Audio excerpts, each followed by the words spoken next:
Look at OB showing up. Love it. Hi. I'm going to call the meeting to order at 6:01 p.m. Thank you so much, everyone, for being here. Will you please stand with me to say the Pledge of Allegiance? I pledge allegiance to the flag of the United States of America and to the republic for which it stands, one nation, under God, indivisible, with liberty and justice for all.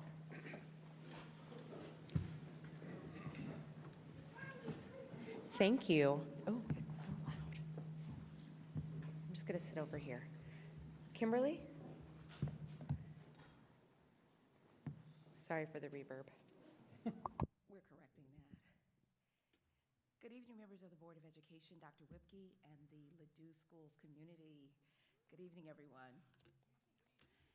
So it is my responsibility to present to you student recognition and staff recognition. Tonight, we're going to do something a little bit different for student recognition. We've invited the Superintendent's Advisory Council to come and to share a little bit about what they have been up to. So, Superintendent Student Advisory Council?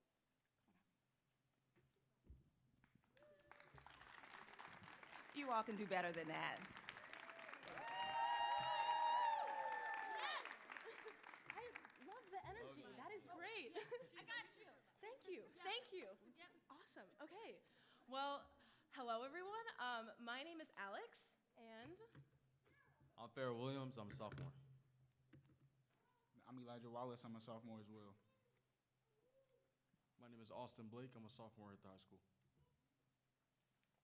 My name is Steven Song, and I'm a senior. I'm also a senior as well, and we are the Student Advisory Council here at Ladue, and today we are going to be presenting a topic known as Flip the Script, and this is basically addressing the dangers of vaping and drugs, and our new drug campaign known as Don't Do Drugs. So, to get started on why is this relevant, especially here at Ladue? Don't mind me, I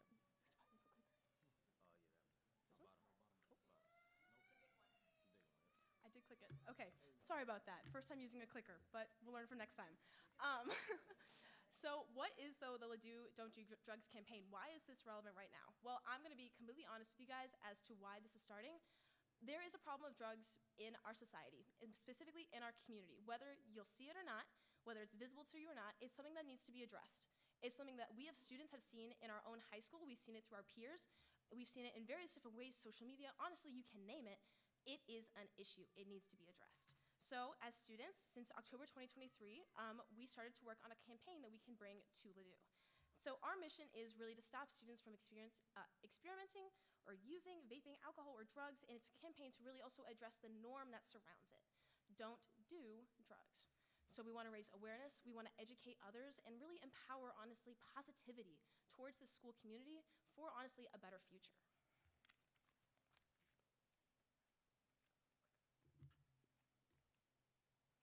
So, why does this matter? Well, in the U.S. as of 2024, according to the FDA, guess what percentage of all students reported current use of tobacco products?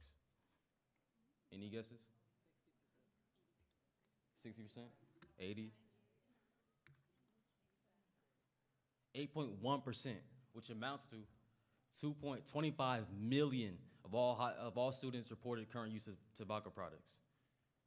And to add to that, 5.9% of middle school and high school students, 1.63 million, reported current use of e-cigarettes. And more than 1 in 4 of current youth e-cigarette users use an e-cigarette product daily. And more than 1 in 3 youth e-cigarette users report using e-cigarettes at least 20 of the last 30 days. And that's really important. That's a huge problem, and the numbers are continuing to rise, and that's why we're here today. And we have some huge health risks that are regarding to this. As vaping leads to brain growth disruption, respiratory and cardiovascular system issues, and it also, alcohol leads to harmful adolescent brain development as well. Increases addiction if risk is started before the age of 15, impairs judgments, leads to risky behaviors, and causes serious health issues like liver damage and heart disease. Why does this matter? Importance of peer influence, student-led initiatives. These initiatives effectively promote healthy choices and discourage substance use by relating directly to peers. Due to shared experiences, messages delivered by fellow students are more impactful and engaging. The FDA has allowed us to visualize the effects of e-cigarettes over the years. In 2021, 4.6 million students reported using e-cigarettes. It rose to just above 6 million students reported to using e-cigarettes by the end of 2023. What's even worse are the patterns that this habit develops. Close to 35% of students report that they've used e-cigarettes 20 out of 30 days. And we can't talk about vaping and alcohol without discussing the use of cannabis and other substances. In 2022, 30.7% of 12th graders reported using cannabis in the last year, and 6.3 reported using cannabis daily in the past 30 days. Cannabis use can have permanent effects on the developing brain when use begins in adolescence, especially with regular or heavy use. Some effects are difficulty thinking and problem solving, reduced coordination, and difficulty maintaining attention. These go against what we do here at Ladue. 15% of high school students reported having ever used select illicit or injection drugs, cocaine, inhalants, heroin, methamphetamines, hallucinogens, or ecstasy.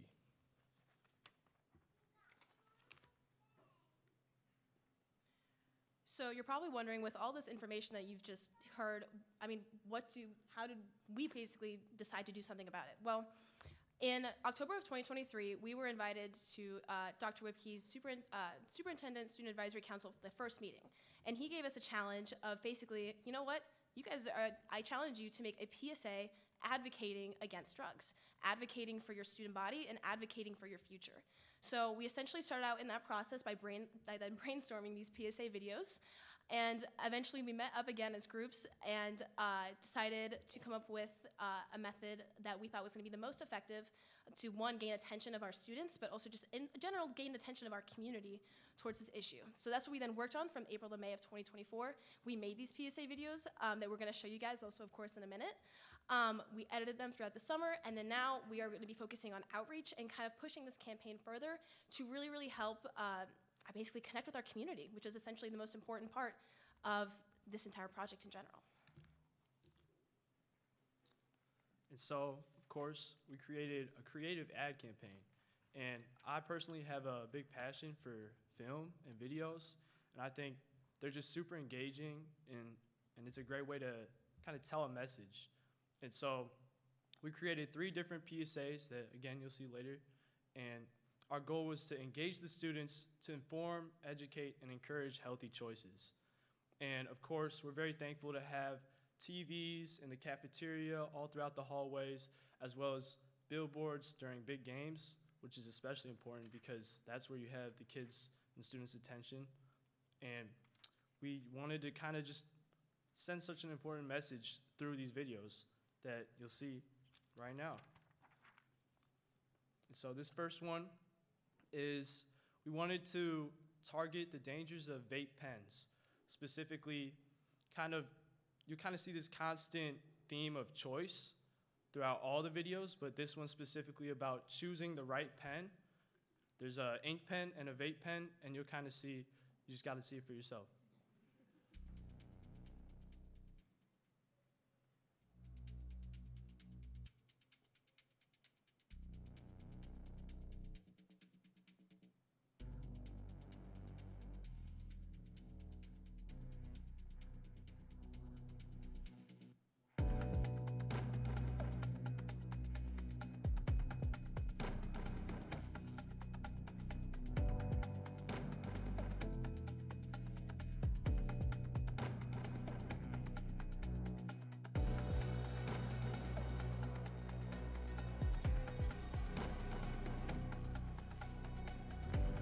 Maybe she's anxious about the test, or maybe she's anxious that she didn't study enough, or maybe she's anxious about her getting caught.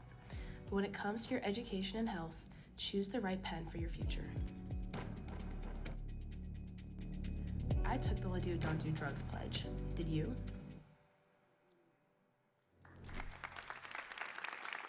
Thank you.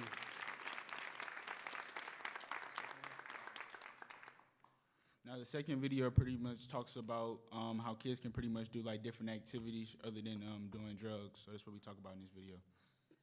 Why do drugs when you can do this? Do this. This. This.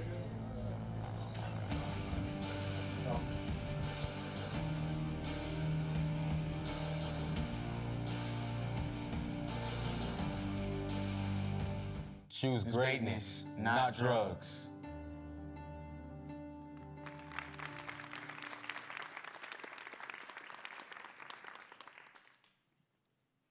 And keeping with the theme of choosing greatness rather than drugs, this last video we enlisted 2 varsity athletes here at the high school, Trizea Edwards and Sam Goldner, who's since graduated, to put together a video that essentially simulates a brain sober and a brain on drugs.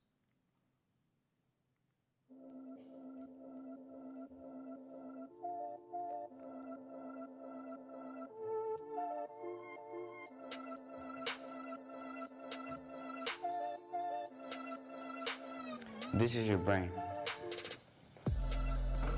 And this is your brain on drugs. Choose greatness. Not drugs.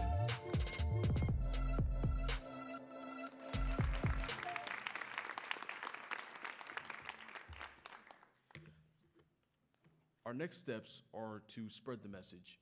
We want to do this by encouraging students to commit to staying drug-free while fostering a culture of support and accountability among students. We can do this by hosting lunch tabling events, collaborating with student council and the newspaper staff. This will help us increase awareness about the risks of vaping, drug use, and alcohol use. We also offer a pledge reward. It's a commemorative pin to mark the occasion. This will help empower students to make informed and healthy choices.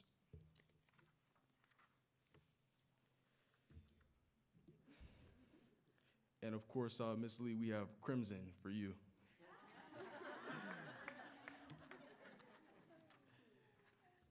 In 2025 and beyond, we believe that our videos are timeless and they can be utilized on school communication channels and district-wide communication channels to share the message with current and future students. They can be posted throughout the school and in the cafeteria, on our television monitors.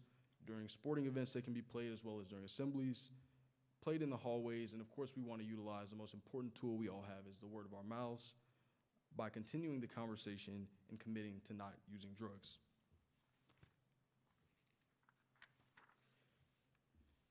I want to tell you how you can help us. Please join the conversation, attend events, and watch the PSAs. Teachers, we encourage students to take the pledge, preferably in place of notes. Please spread the message, share campaign materials on social media, and share visual icons and social media banners as call to action. On behalf of Student Advisory Council, the students behind me and the students who aren't able to be here tonight, we want to extend a heartfelt thank you to Dr. Whipke for giving us this opportunity, inviting us here tonight. Ms. McKenzie, for everything that you've made happen. We truly appreciate you. You are amazing. Ms. Davidson, who can't be here tonight, she helped us when it came to editing the videos and filming them in the television studio. And of course, to the Ladue Schools Board of Education, we want to thank you so much for your time, for allowing us to speak to you. And my name is Austin Blake. My email is ablake02@ladueschools.net. Please reach out with any questions regarding the Superintendent Student Advisory Council or our campaign. Thank you so much.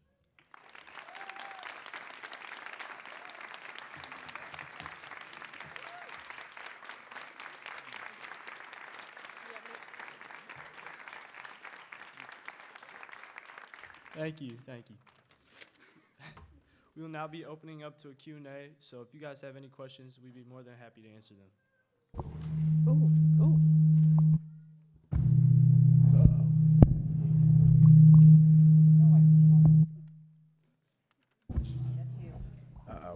Okay, I'll ask my question very quickly. I think that this is absolutely terrific, and I applaud you guys because of any other extracurricular. I mean, I know you guys are already involved and on top of your classwork and everything else, so thank you for the time that you clearly invested in this. Given the impact, and clearly you guys are leaders within your own school, but also within the district. So for students at the middle school, will any of this material be distributed to them as well, where I think it will also have an impact because they are impressionable and they clearly would look up to their older classmates like you guys? Yeah, that's a great question. We definitely plan to distribute the videos and further campaign outreach to the middle school as well. So yeah, we'll definitely work on that. And I can maybe help with that. We do have a middle school student advisory group that we work with as well. That middle school group has done some campaigning, but more on a middle school level. But they definitely have used models as our high school group. And I talk with the middle school group all about the high school group. And maybe I should rephrase that. I brag about the high school group to our middle school group all the time because they are outstanding. But that's a very good question. I'm sure they sure can learn from what our high school group has done. So I appreciate the question. Thank you. Thank you. Oh, I don't know when this, is it fine now? I think it's me. I was at the October 23 meeting, and to see how far this group has come from the seed of an idea to this fully formed media campaign, I am just blown away. I know you're all impressive and are such important leaders in our community, but I just want to say thank you. This is so needed and so well presented and will be so impactful. So thank you to all of you for as Peter said, the extra time that you spent doing this work and over the summer. It's our pleasure. It's our pleasure. Yes, I will just echo that. This was an incredible product. We're the first people tonight to have seen these videos. Yeah. That's awesome. Yeah, this is the first So, time this is publicly released. and so what's number two? What's session number 2 or outreach number 2? I just can't wait to hear the response. Is what I'm waiting to hear. Well, of course, these PSAs are going to be displayed all throughout the school and hopefully through also social media channels around the district as well. Because, social media, who here has Instagram? Yeah. Are you kidding me at this point? Yeah. So that is going to be, hey, go follow Dr. Whitke's Instagram. You guys all know about it. Yeah. So Thank you for the plug. So, anytime. right. I follow it. Okay. Yeah. Anyway, so that's going to be one method of it. Like we said, also there's going to be outreach to the middle school. I believe, remind me if I'm mistaken, there are TVs and there's, of course, all this technology now at the middle school being redone. Those are also, I'm sure, going to be displayed through that. And also we will eventually do also collaboration. Well, I will be graduated, but there will be collaboration with the middle school student advisory Awesome. council as well. So. That's great. And the table at lunch. We will also be promoting this soon at lunches itself. We're going to be distributing these pens out to students at the high school level. So if you have a high schooler, let them know that that's coming and get excited. So yeah, that's also another outreach that we're going to have. Well, for the I district. am sure Mrs. McKenzie has a plan for the social media, but I have not posted anything in a while, so now I have something great to post whenever it's postable by others. So that's awesome. Are there any other questions, comments? The other thing I will say is that you have Dr. Thompson here from the middle school, and if I know her, and I do, her mind is racing right now, how she can use this and incorporate this at the middle school. So this was really a perfect timing for you guys to step up here. You often have heard me say the expression "kids these days," and kids these days often gets a negative connotation with it, like kids these days. But I'd like to kind of change that, or steal Alex's phrase of flipping the script, kids these days. Do you get any better than this? Seriously. It's an honor to have you all working with me, educating me as your superintendent about your experiences. And I would just finish things up by, there's a lot of hope in the room right now, isn't there? Hope. Hope is a good thing. Sometimes it's the best of things. I think there's a line in a movie somewhere. But you guys provide a lot of hope for the adults sitting around the room, so thank you guys. Thank you, Ms. Beckman. Thank you, everyone. If I may, again, I would offer as well, just congratulations on what you put together.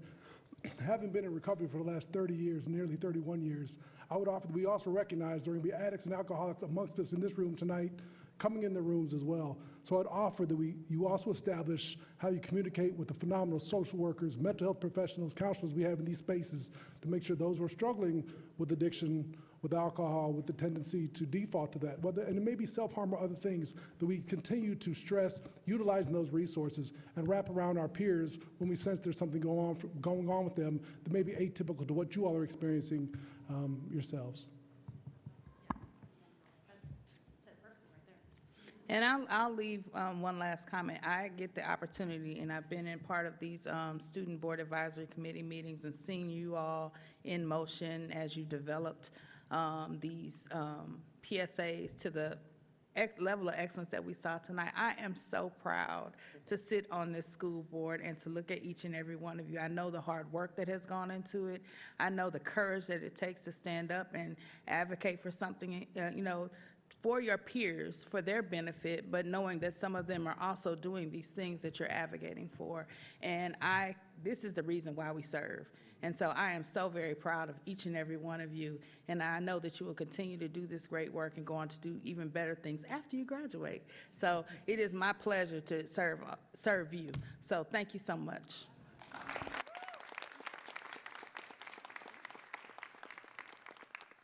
Well, once again, thank you guys. Like Austin said, thank you guys so much again as well for your time, your guidance, in all honesty, and your inspiration as leaders of our community. So I think all of us in the audience agree about that, and thank you again.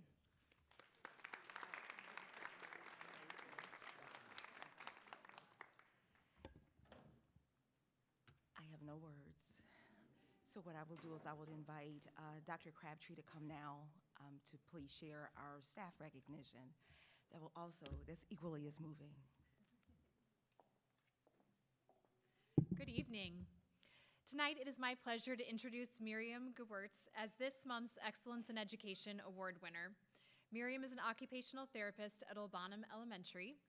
One would think that living in the curriculum world that my path may not cross with an occupational therapist, but Miriam's name is so well known throughout the district that I not only know about her amazing reputation, but I've met with her several times as she helped me create a handwriting progression for our kindergarten through second grade students, as well as a short, easy-to-use assessment for teachers to help identify students that might need fine motor introduction. This is just a small piece of who Miriam is.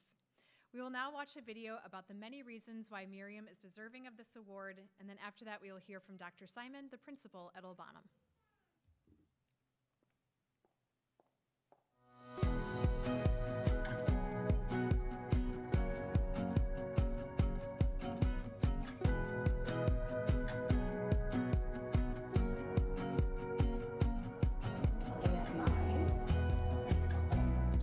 Miriam is the occupational therapist who works for special school district, actually, but because we're partner districts together, we get to spend lots of time together. She works closely with a lot of our staff members, and including myself. As a school counselor, I get to work with her in a lot of different aspects. I get to see her work with teachers and students and parents and collaborate with them, but then she also just does things that are so great for our entire school community. Miriam, first and foremost, knows that kids have to move. So when the kids are moving around, they're not only just moving in our halls, but they're moving on sensory walks that Miriam worked with other people to put down on her own time. It has really helped them be able to continue being engaged in the classroom. She celebrates their achievements.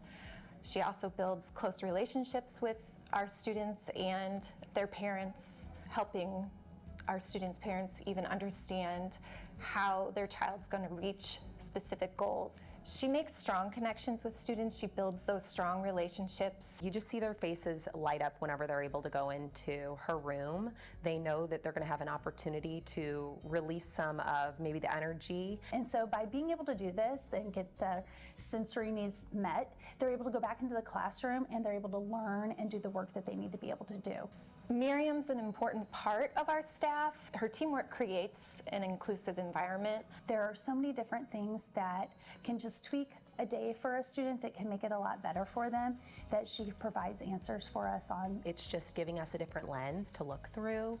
We're able to kind of ask her a variety of questions, and we know that she's always going to give us helpful hints or best tips, best practices. She had the knowledge in depth that she did some neurodiversity series lessons with our teachers and taught them about ADHD and understanding ADHD and sensory components of that and how we can better support not just students that have an IEP, but all of our students. It gets you excited about things when you get to collaborate with somebody that has so much passion about helping others and sharing her talents. Miriam definitely deserves to be honored and recognized for all of the hard work she puts into each and every day, ensuring that our students succeed and thrive within the school building. She's just a remarkable person that has done remarkable things for our students here at Old Bonham and beyond.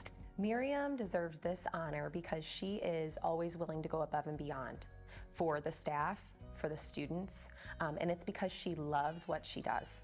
It's not because she wants the recognition, although it is something that she appreciates. She does it because at her heart and soul, this is what she wants to do, and it is to help all students thrive.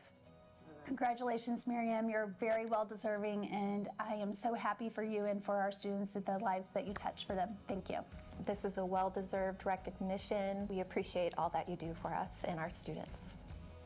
Miriam, we are so proud of you, and we know that we have a true partner in you. Thank you so much for all your work and dedication, and we are so happy to be able to give this award to you.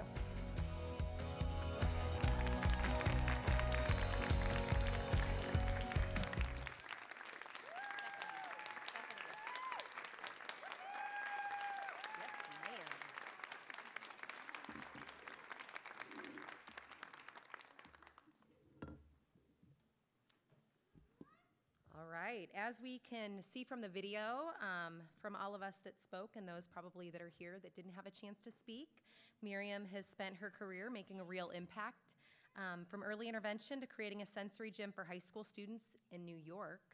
At our school, she continuously finds new ways to help students grow, using the latest research and strategies to support their success. And she contributes positively to our school community, always bringing a collaborative spirit and a wealth of knowledge to everything she does. Outside of work, she loves spending time with her family and friends, reading and design. It's clear that everything she does, whether it's supporting a student, planning an event, or designing a sensory space, it's driven by a deep care for people and a desire to help. So thank you, everybody who is here to recognize Miriam. And Miriam, we want to give you this award.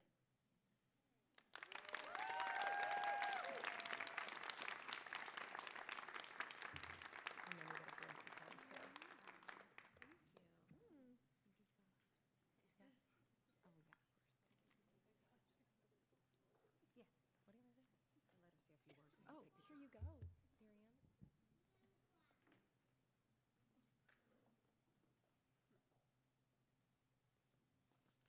I have a few words prepared. It's so touching and heartwarming to have been selected for this award. I'm incredibly thankful to each person that came here tonight. I know it's not easy to pull yourself away from your family and your evening obligations, and I want you to know that really means a lot to me. Thank you. When Dr. Simon and Dr. McCrary came to the high school and initially presented me with this award, it was a really big surprise. I told Dr. Simon that she makes it really easy for her teachers and staff to do what they do. Dr. Simon's leadership is a testament to how any person can contribute to the Old Bonham school community, and it's so rewarding and fulfilling to work alongside such passionate, creative, knowledgeable, and caring individuals who are changing the world one student at a time. I appreciate all the teachers and staff that bring me into their circles, allow me to pick their brains, help me to problem solve, and do the hard work to put things in place for students. That's the real big thing, is putting those things in place. Over my years working for a special school district, I'm in my 11th year now, I've been lucky to have worked alongside exceptional SSD colleagues. I have developed relationships with all sorts of teachers and professionals who have been a source of knowledge and inspiration. There are some really special SSD people hiding out there using their brilliance and talents to partner in the education of our students. I've worked in many schools, in different districts and states, and I have to say there's something so special and unique about Ladue schools. As many of those who work with me know, as shy as I am, I definitely am not shy to share my thoughts and ideas. So one observation I've made is that excellent schools usually have excellent leadership, and there's a trickle-down effect.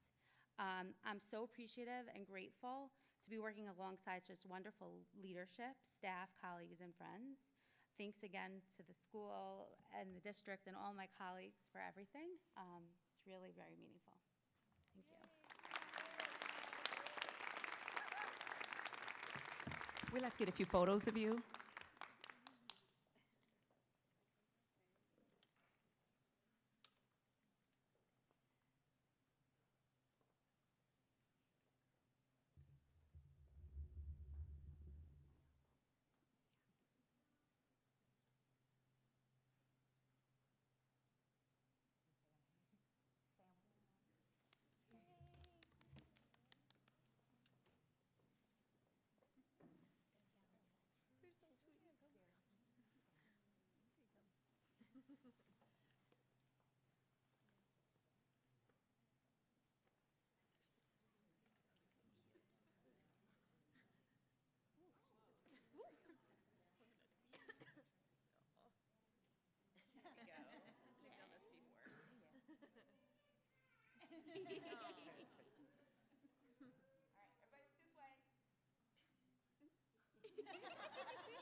And now the Obanum family and parents and students. You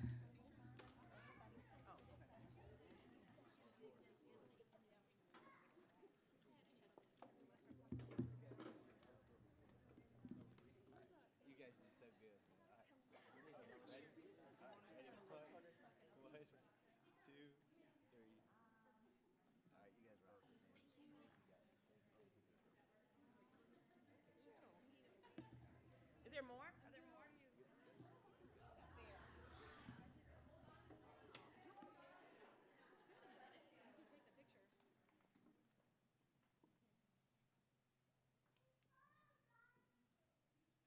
Look at that all-star cast. Look great. You all look great. That's crazy awesome.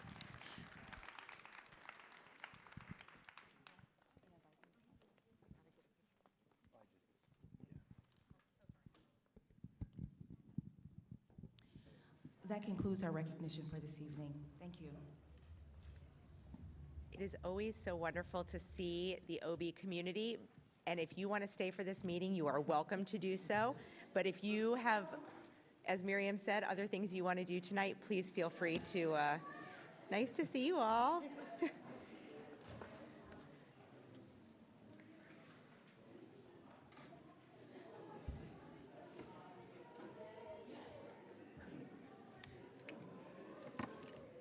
And thank you again to our superintendent student advisory group for your presentation and your hard work. We appreciate you.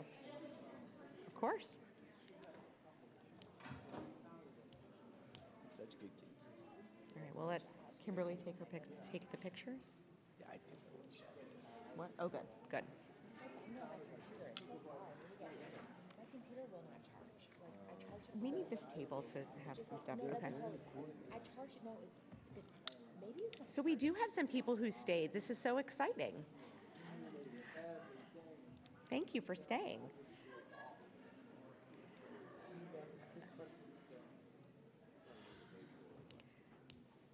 Okay. So we will continue on with our agenda. I just have a couple of comments tonight. First, I want to wish everyone who observes a happy Lunar New Year. I read something interesting today about the Year of the Snake is about shedding things that no longer serve you. So like a snake sheds its skin, I thought that was, no matter what you observe, that's something to think about this year and maybe set an intention. There's a few upcoming events that are exciting, and you're seeing advertised all over the place. The Chili Supper at the high school is this Friday night. I believe sales of tickets are closed, but you can pay $10 cash at the door and come support our boys and girls basketball teams, the Sparkle Effect, our cheer teams, have some delicious chili, and it's really for everyone in our whole Ladue community. So we hope to see lots of elementary school families and middle school families and anyone who wants to attend. Dance Marathon, which is the high school's fundraiser for Children's Miracle Network, is taking place on Saturday, February 8th from 5 to 9. They have some big fundraising goals, so you can check that out. And I just wanted to end by giving a shout out to Dr. Brown, building administrators, and science and STEM teachers for STEAM Week. I loved seeing the pictures of all the different activities that are happening at our primary level, and the presenters and the cool science and all of the great things that are happening there. So thank you to everyone who, and the LEF for supporting it. So thank you to everyone who helped plan and plan those special days for our kids to experience some things that they probably never have experienced before. So Dr. Whipke, I'll turn it over to you.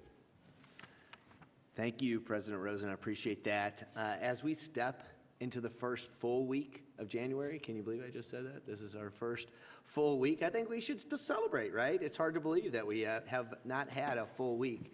Well, that's right. That's right. Don't count my chickens before they're hatched, right? So, but I would like to highlight a few important updates for our wonderful community. First of all, the City of Creve Coeur has approved our future facility improvements at the 5th grade center. So that's exciting news for all of us. The projects include the new tennis courts, a new turf baseball and softball field, and some additional practice space. So I want to extend my gratitude to the Board of Education for their support. Jeff working with the Facilities and Finance Committee, and Mike Noonan, I think, is here. We've got some work in front of us, but it's exciting work indeed. So I see Jeff there. But thank you guys for that. In fact, our next Facilities and Finance Committee meeting is scheduled for February 6th. If anyone out in the community is interested in serving on the Facilities and Finance Committee, we do not have a cap on those committee meetings, so we're more than happy to have anybody become a part of it. We do have the topic of administrative center. Our administrative center will come up as a topic on February 6th, and what are some next steps in regards to improving that facility, looking for a different facility, or rebuilding a facility for our administrative center. So that will be the topic with our Facilities and Finance on February 6th. You know, there's some anxiety around the topic of ICE raids coming into schools. I want to be really clear that in listening to communication from ICE officials, they are not targeting schools. However, there is anxiety around it. I want to assure our community that we are prepared. We have had plenty of communication with our principals. Our principals have had conversations with our staff and teachers. We will continue down that road. Jen Rizmi has been working around the clock to make sure, Jen's here. Thank you, Jen, for your work. She's been working around the clock on this topic to make sure that our community feels safe and comfortable. I will tell you that when our students walk up and down the halls, we have one job, and that's to make sure they get a phenomenal education. And I could not think of a better staff than the staff that we have to love our kids, take care of our kids, and to give them a terrific, terrific education each and every day. This evening, we have both our high school presentation, and we see Mr. Griffith back there. All right, he's probably ready to go already. And we have our curriculum and instruction presentation, and Dr. Crabtree, who you've already heard from. I want to thank you guys in advance for your hard work in getting ready for tonight. I also want to thank you for your deep dive that you're taking into individual students to grow all of our kids. That doesn't happen just by leadership. It happens through making sure our leadership works hand in hand and side by side with, again, our amazing, amazing staff.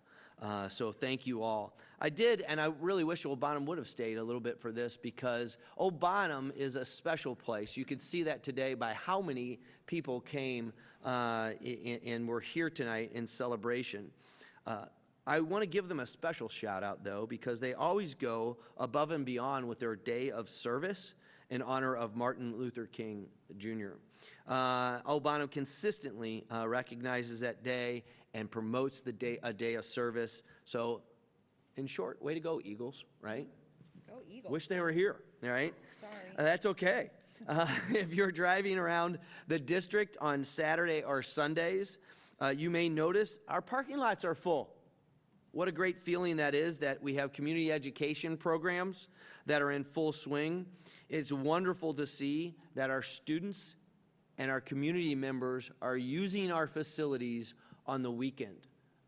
So thank you, Derek, for your hard work with community education. Last Wednesday, I had the privilege of attending the 100-year celebration of Clayton Ladue Rotary.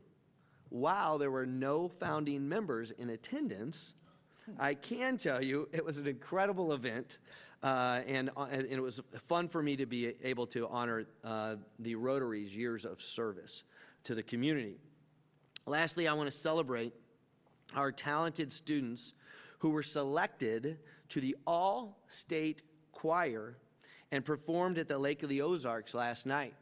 I was able to sneak away and drive down to the Lake of the Ozarks to hear our students sing. We had 6 kids in our district, 2 I think from the 5th grade center, and spread out at each one of our elementary schools. They performed. They were awesome. And here's what was also so neat about it. Not only were their parents so proud of them in the crowd, but you could see them take great pride singing with other students from around the state of Missouri. This does not happen by happenstance. It happens because we have some of the best elementary music teachers you could ask for that gave of their time and devoted extra time. They didn't have to submit, and it's totally a blind audition. They didn't have to submit those. They didn't have to communicate it out, but they did it because they love their kids. And boy, I sure did love hearing them sing last night. I did want to take a serious moment here to address some of Governor Kehoe's State of the State address. I wanted to just mention a few things that I think are important and very relevant for our community. So just bear with me a few more minutes. But in the State of the State, you heard loud and clear that there will be a push for open enrollment in public schools. While this is a policy that's often framed as increasing student choice, it also has the potential to destabilize school districts by creating competition for top students and weakening the fabric of local communities. The Empowerment Scholarship, or the Educational Scholarship account, that is a voucher program. That is a voucher program. It is coupled on the title of scholarships, but primarily the families that are using the voucher program are families that currently have their kids already enrolled in private schools. I just think we have to be clear about that. And then lastly, I want to make mention that it was brought to the light that the foundation formula will not be fully funded. I also want to point out that it depends what data you're looking at, but Missouri ranks 49th out of 50 or 50th out of 50 in teachers' salaries. As always, I thank you for your ongoing support and commitment to our schools, all right? We are better and stronger when we're together, and I can't think of a better time in public school history than to promote public schools and the things that our public schools are doing. And if anybody ever questions why we do what we do, you should have come to the beginning of this board meeting and saw the outstanding kids. You can't judge that on a test score. There's so much more to public schools than what you see with a number. So thank you, Ladue Schools. Thanks for your constant support, and I appreciate you guys letting me be a little long-winded on my update tonight. Thank you, Dr. Whitkey. Are there any board, committee, or school liaison reports? I have a few. I will start. I had the pleasure, I am the school liaison to Conway Elementary, so on January the 16th, I had the pleasure of attending their passport night in the full gym that was packed, and to see all of the various countries represented and students and families sharing that information with the entire school community. On the 24th, We had our PLC Legislative Advocacy meeting, which is again on Friday mornings. I encourage you all to sign up for those updates so that you can also participate. As you can see, and as Dr. Whipke mentioned, advocacy for public schools is at the top of everybody's mind this year with all the changes that we have in the legislature and the Senate and a new governor and a new state commissioner. So there's been several meetings, even one I had in the car before we had our closed sessions today for the Regional Executive Committee. And then on this morning, I had the pleasure of attending the LEF Allocations Committee meeting where the Ladue Education Foundation granted $152,330.02 worth of grants to our buildings. That money includes esports software and hardware development that will be distributed at the secondary levels, a piano lab being installed here at the high school, Project Kids on Wheels, which will provide bikes and roller skates to our elementary schools, the LMS outdoor classroom, a fifth grade center buddy bench and outdoor classroom, update to the toddler playground at our LECC, Amatage software update. If you weren't aware, we have an anatomy table that is digitized, and the software update to that will be here at the high school. And then last but not least, they're making some space for regulation in the sensory rooms in the elementary schools. So it's amazing that the support the LEF has given to our schools and what we're able to do with those dollars. And in that meeting, they were able to approve all of these projects and the budget was set. So kudos to LEF. And that concludes my remarks. Any other committee reports? I don't know that anyone else has met yet. Okay. All right. And seeing no public comment, we will move forward. Hopefully everyone has had a chance to review the consent agenda as presented in the main agenda. Is there a motion to approve the consent agenda as presented? So moved. Thank you, Keisha. Second. Thank you, Peter. All in favor? Aye. Any opposed? Okay, motion carries. Thank you. Dr. Macy? Everyone's sitting in different places now. I don't know where to look. Oh. Where have you been? No, I thought so. Well, good evening, everyone. We do have an SM Wilson pay application. This is a small pay application of $12,900. We have approximately $140,000 outstanding. We are working to finish up some of the roofing. The snow and ice has created some delays there, some missed opportunities to complete some work. We do hope to have the project completely closed out here in the next couple months, but we are at that point where we're just trying to ensure that we have the warranties and everything is ready for SM Wilson to pull completely off of our school lots. But we're in great shape, so we would ask that you approve the pay application for $12,900. A motion to approve the pay application as presented? So moved. Thank you, Pablo. Second. Thank you, Keisha. All in favor? Aye. Any opposed? Okay, motion carries. Thank you. Dr. Crabtree and Dr. Risenme for the panorama presentation. Oh, I'm sorry. I skipped over a whole thing there. Course changes and additions. My apologies. Very good. We are bringing to the board tonight the course changes, additions, and deletions that Dr. Thompson presented for the new middle school schedule next year. Dr. Thompson is here if you have any further questions. Otherwise, we are here to vote on that tonight. I make a motion to approve the course changes as presented. Second. Thank you, Pablo. All in favor? Aye. Any opposed? Okay, motion carries. Thank you. Sorry, I got lost on my agenda there.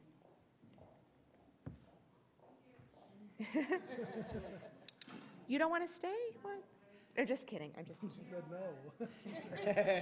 We'll give a good recap. Okay. Now we are at the correct place in the agenda for the high school presentation. Sorry. I have two pairs of glasses. I'm all over the place. Can I use one of them? I mean. Well, one's my distance and one's my reader.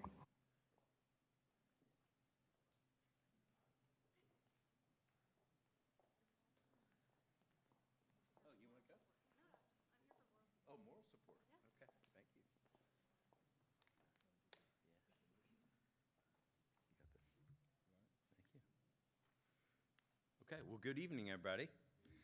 I was a little bit excited about following a pay application because the way we started, I was a little nervous in following that.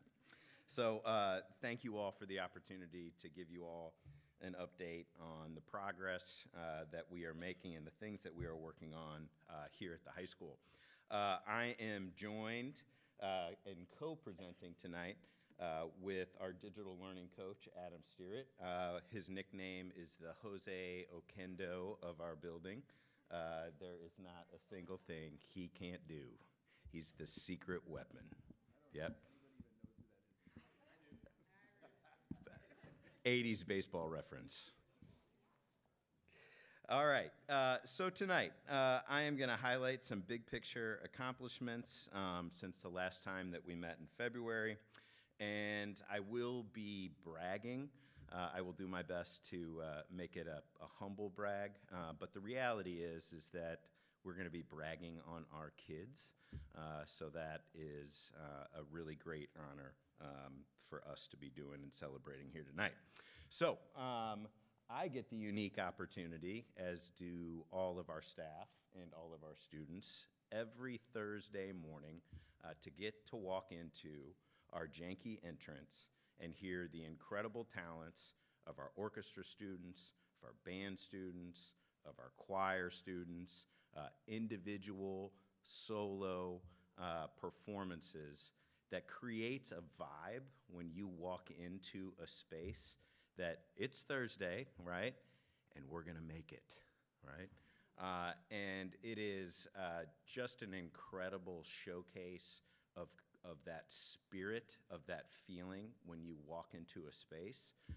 I always say that at the end of the day, if I'm walking down in the neighborhood, nobody will ever feel sorry for you for working at Ladue High School. And every Thursday morning, those talents are just reiterated for all of us. So it's a very cool thing. So let's look at some big picture course offerings or big picture accolades so far this year. The greatest thing about working at Ladue High School is the amount of opportunities that we provide for our students. The biggest highlight of that is through the curricular offerings that we offer during the course of the day. Whatever your interests are, whatever your talent, whatever pathway that you are looking for, we have a home for you, and that home can start as early as the 9th grade. It is what separates us from many other schools, not just in the area, but across the nation. When we look at our overarching goals, we talk a little bit about holistic development, because it's not just what takes place in the classroom that's important, it's what takes place outside of the classroom, the connections to the school, athletics, extracurricular opportunities. We have 75% of our students participating in at least one sport. In addition to that, multiple activities for all of our students. So if we're looking at kind of connection to the school community, that is it, right? And of course, last but not least, if you're looking at our U.S. News and World Report ranking, exceedingly excited that we were named again the #1 non-selective public high school in the state of Missouri, and then overall as a district, 8th in the nation. So some pretty big accomplishments for all of us. Okay, so last spring, first time in school history, both boys and girls state champions in track. So congratulations to the kids, congratulations to Coach Buckfar for all of the incredible work that you've done to get us to that point. In addition to that, this fall, of course, state champions in soccer. Again, the first time in school history for our boys soccer team. Thank you, Coach Ehrenberg, Coach Prang, for the work that you do for our kids. And then I also have to probably celebrate a little lesser known team sport, but nonetheless has still won 3 consecutive state championships, and that is our state championship chess team. 3-peat, going for 4 under the leadership of Zach Garrison. When those students walk into their competitor's space, they know who Ladue High School is. Okay, and today, or this evening, the district plan along with the school plan lines up in that there are 3 objectives that we're going to really dive into. Number 1, the district and the building is committed to the social, emotional wellness, and safety of our students, so we're going to talk about safety. In addition to that, we are committed to future-ready programming focused on academic excellence and preparing our students for the highest level of post-secondary education possible, right? The district is committed, number 3, on focusing on implementing diversity, equity, and inclusionary structures to ensure that all stakeholders are seen, heard, and valued. So let's start out with safety and social emotional.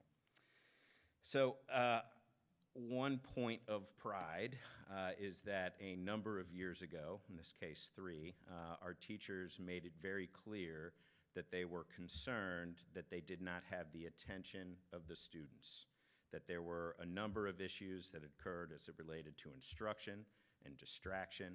And so I'm very proud that we took an initiative and efforts very early on to start addressing this issue before all of the research caught up, which again proves for brain development, for a safety issue, and really for the health and wellness of our students, that during instructional time, the cell phones are not present.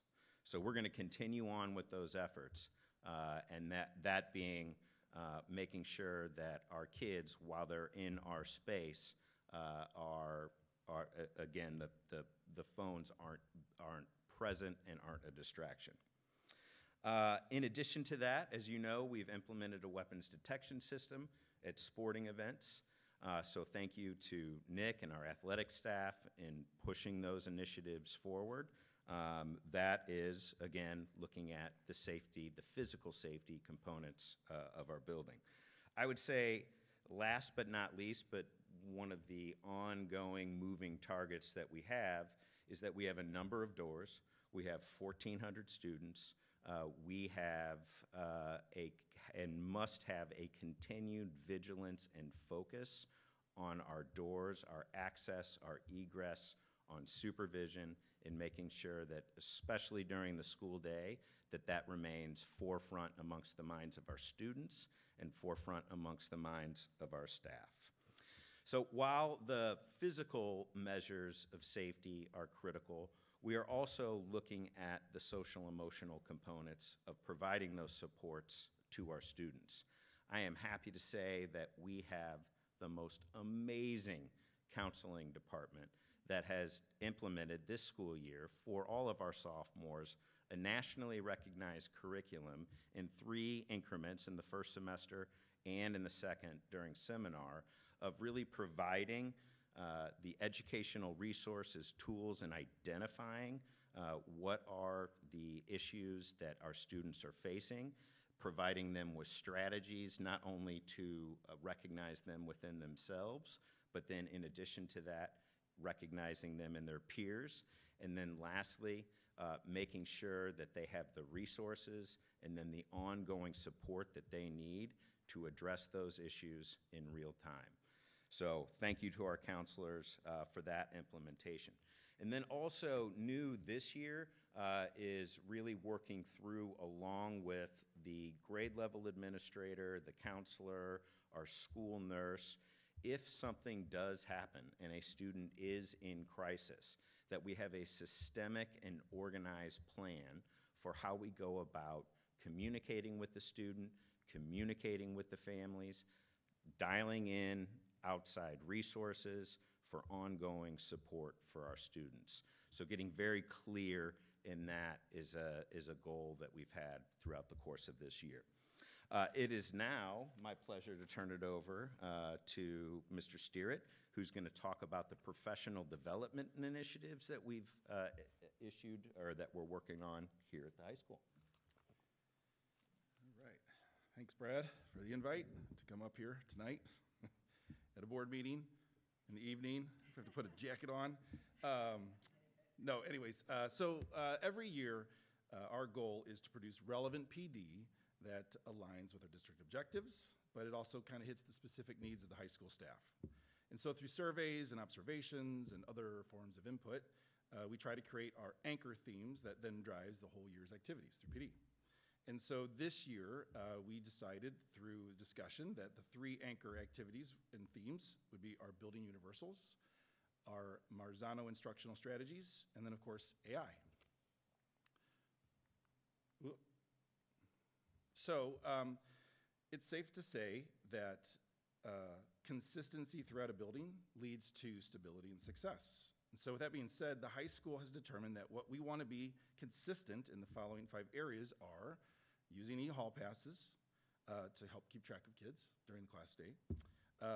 Obviously, what Brad was talking about with cell phones, making sure that we take accurate attendance. These all seem very basic, but it's also very important stuff.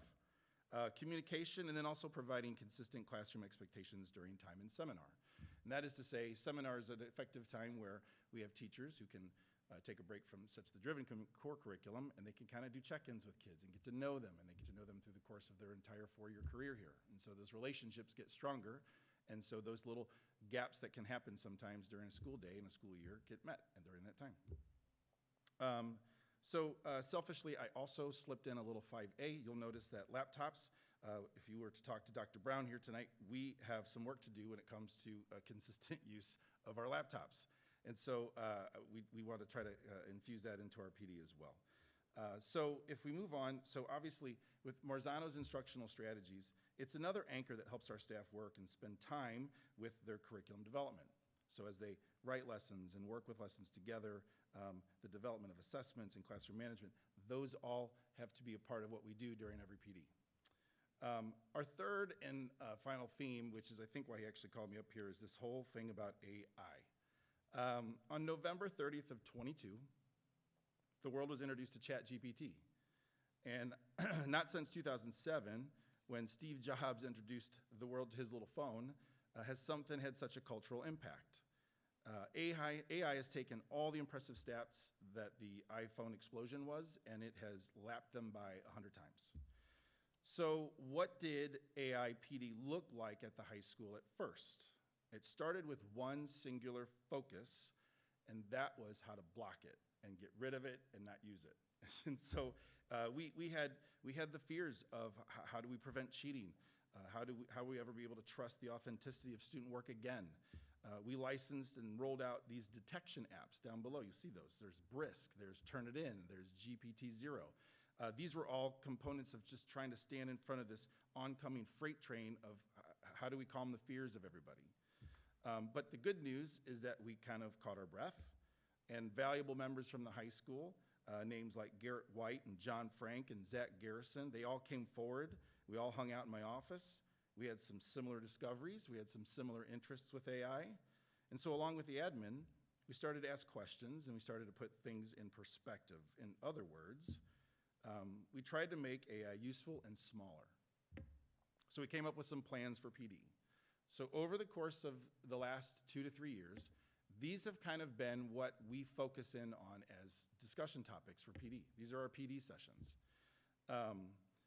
We wanted to make sure that we were embracing and not be so allergic to AI. So we wanted to kind of make sure that when it comes to AI, we understand what it is and what it isn't. And so what we kind of talked about is that we said it's not going to replace you. AI will not replace teachers, nor is it going to solve every problem, nor is it going to take away time from us. And so we started to focus on those benefits. So what we thought about is how AI is actually the best, most equitable tool for our personalized learning that we have ever seen.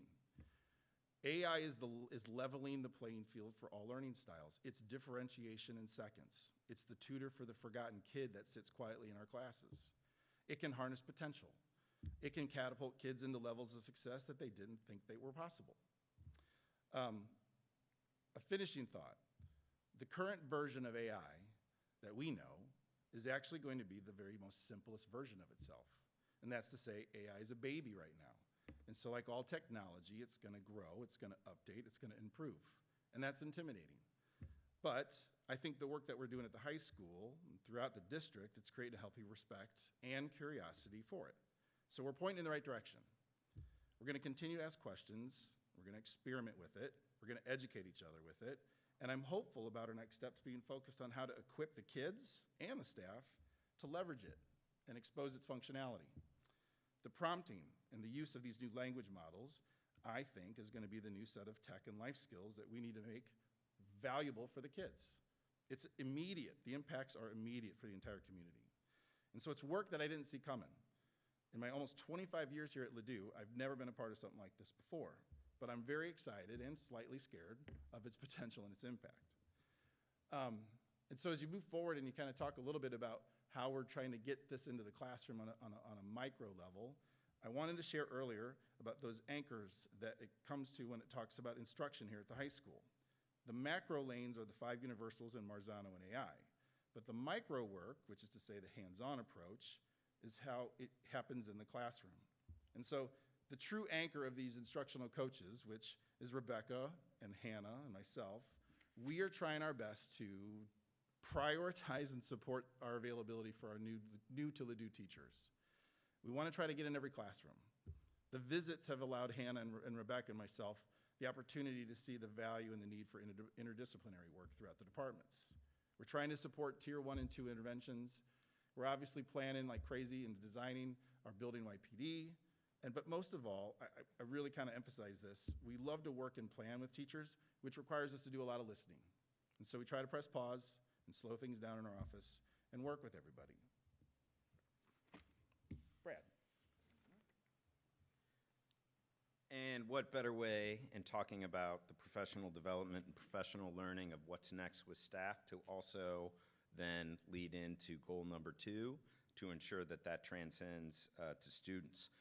You may have noticed if parking on the north lot over the course of the last few weeks that you have slowly started to see the development of what ultimately will be our first tiny home. Framing is complete.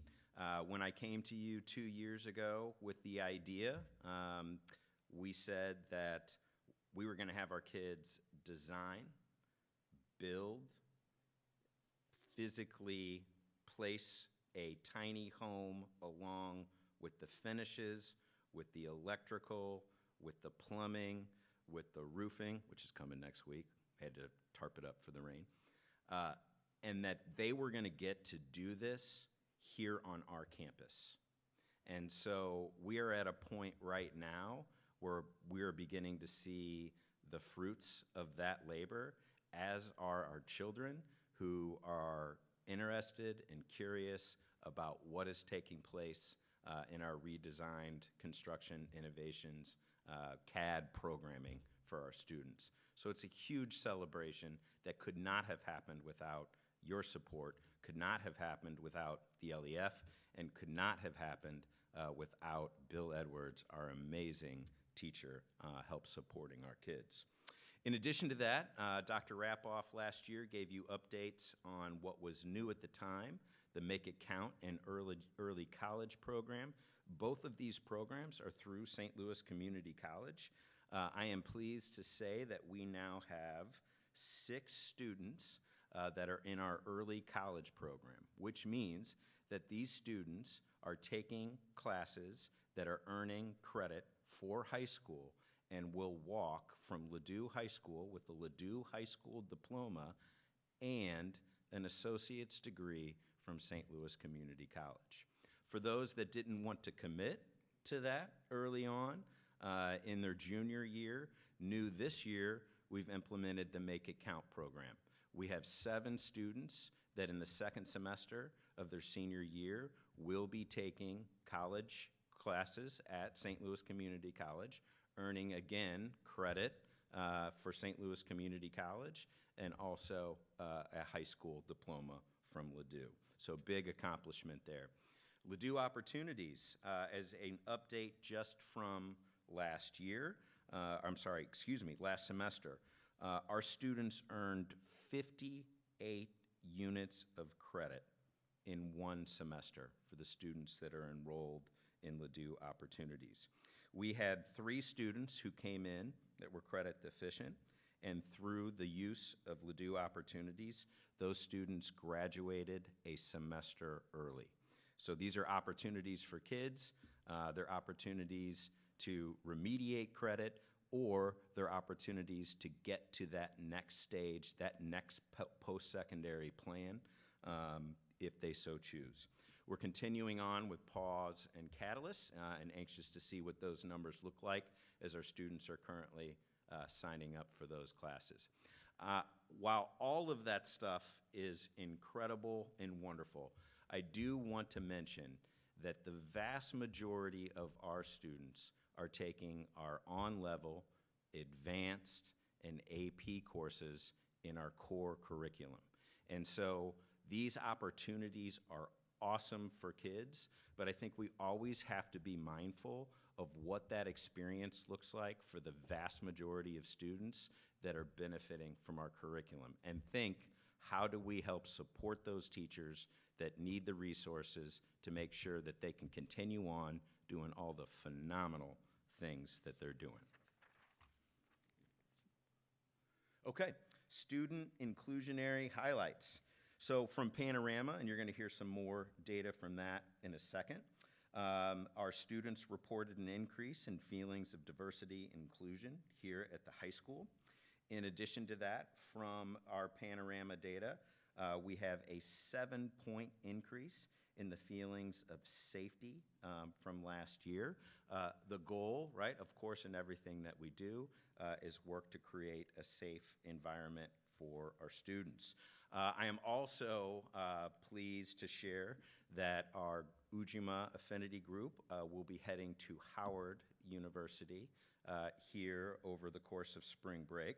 And for those that aren't heading to Howard, we now have 100 students participating in Ujima that all showed up for the club photo day that Ms. Kirksey held last week. It is the third year of SOB. An element of SOB that I think is important for us and that we'll continue to improve upon is that we also have a middle school chapter. So making sure that those connections that exist between the middle school and the high school as students transition here into the high school is that they have an experience, relationships, and connections from older students here at the high school. It is also our third year of Rams Around the World, put on by our Student Inclusion Committee. This is like their signature marquee event, celebrating the wide array of our cultural, geographic, and religious traditions and identities here at Ladue. Last year we had over 500 people show up. Dr. Sloan implemented the Seal of Biliteracy in 2018. We were the first high school in the state of Missouri to do so. Fast forward to today, we have 228 students that have benefited from the Seal of Biliteracy. And new this year, we have students that they still have to pass the test, but we have students that are taking the test for Hindi, Arabic, Mandarin, and Japanese as well. So the high school, the resources, the environment, all of these components make this place special. I would say that the great element of working at Ladue High School is that the sky is the limit in terms of what you can do. If you have an idea, if you can implement it, if you can back it with the research and the support and convince people to staff it and it's the right thing for kids, the answer is generally yes. And you see that reflected up here on everything before you. So thank you, and I'll take any questions you might have. Brad, I know they're going to have questions, but I just wanted a clarification. I may have missed it. Can you go over again the Seal of Biliteracy and those languages again that you just mentioned? Yes, so the new languages, so it is for Spanish, French, German, but the new languages that they will be, our students currently right now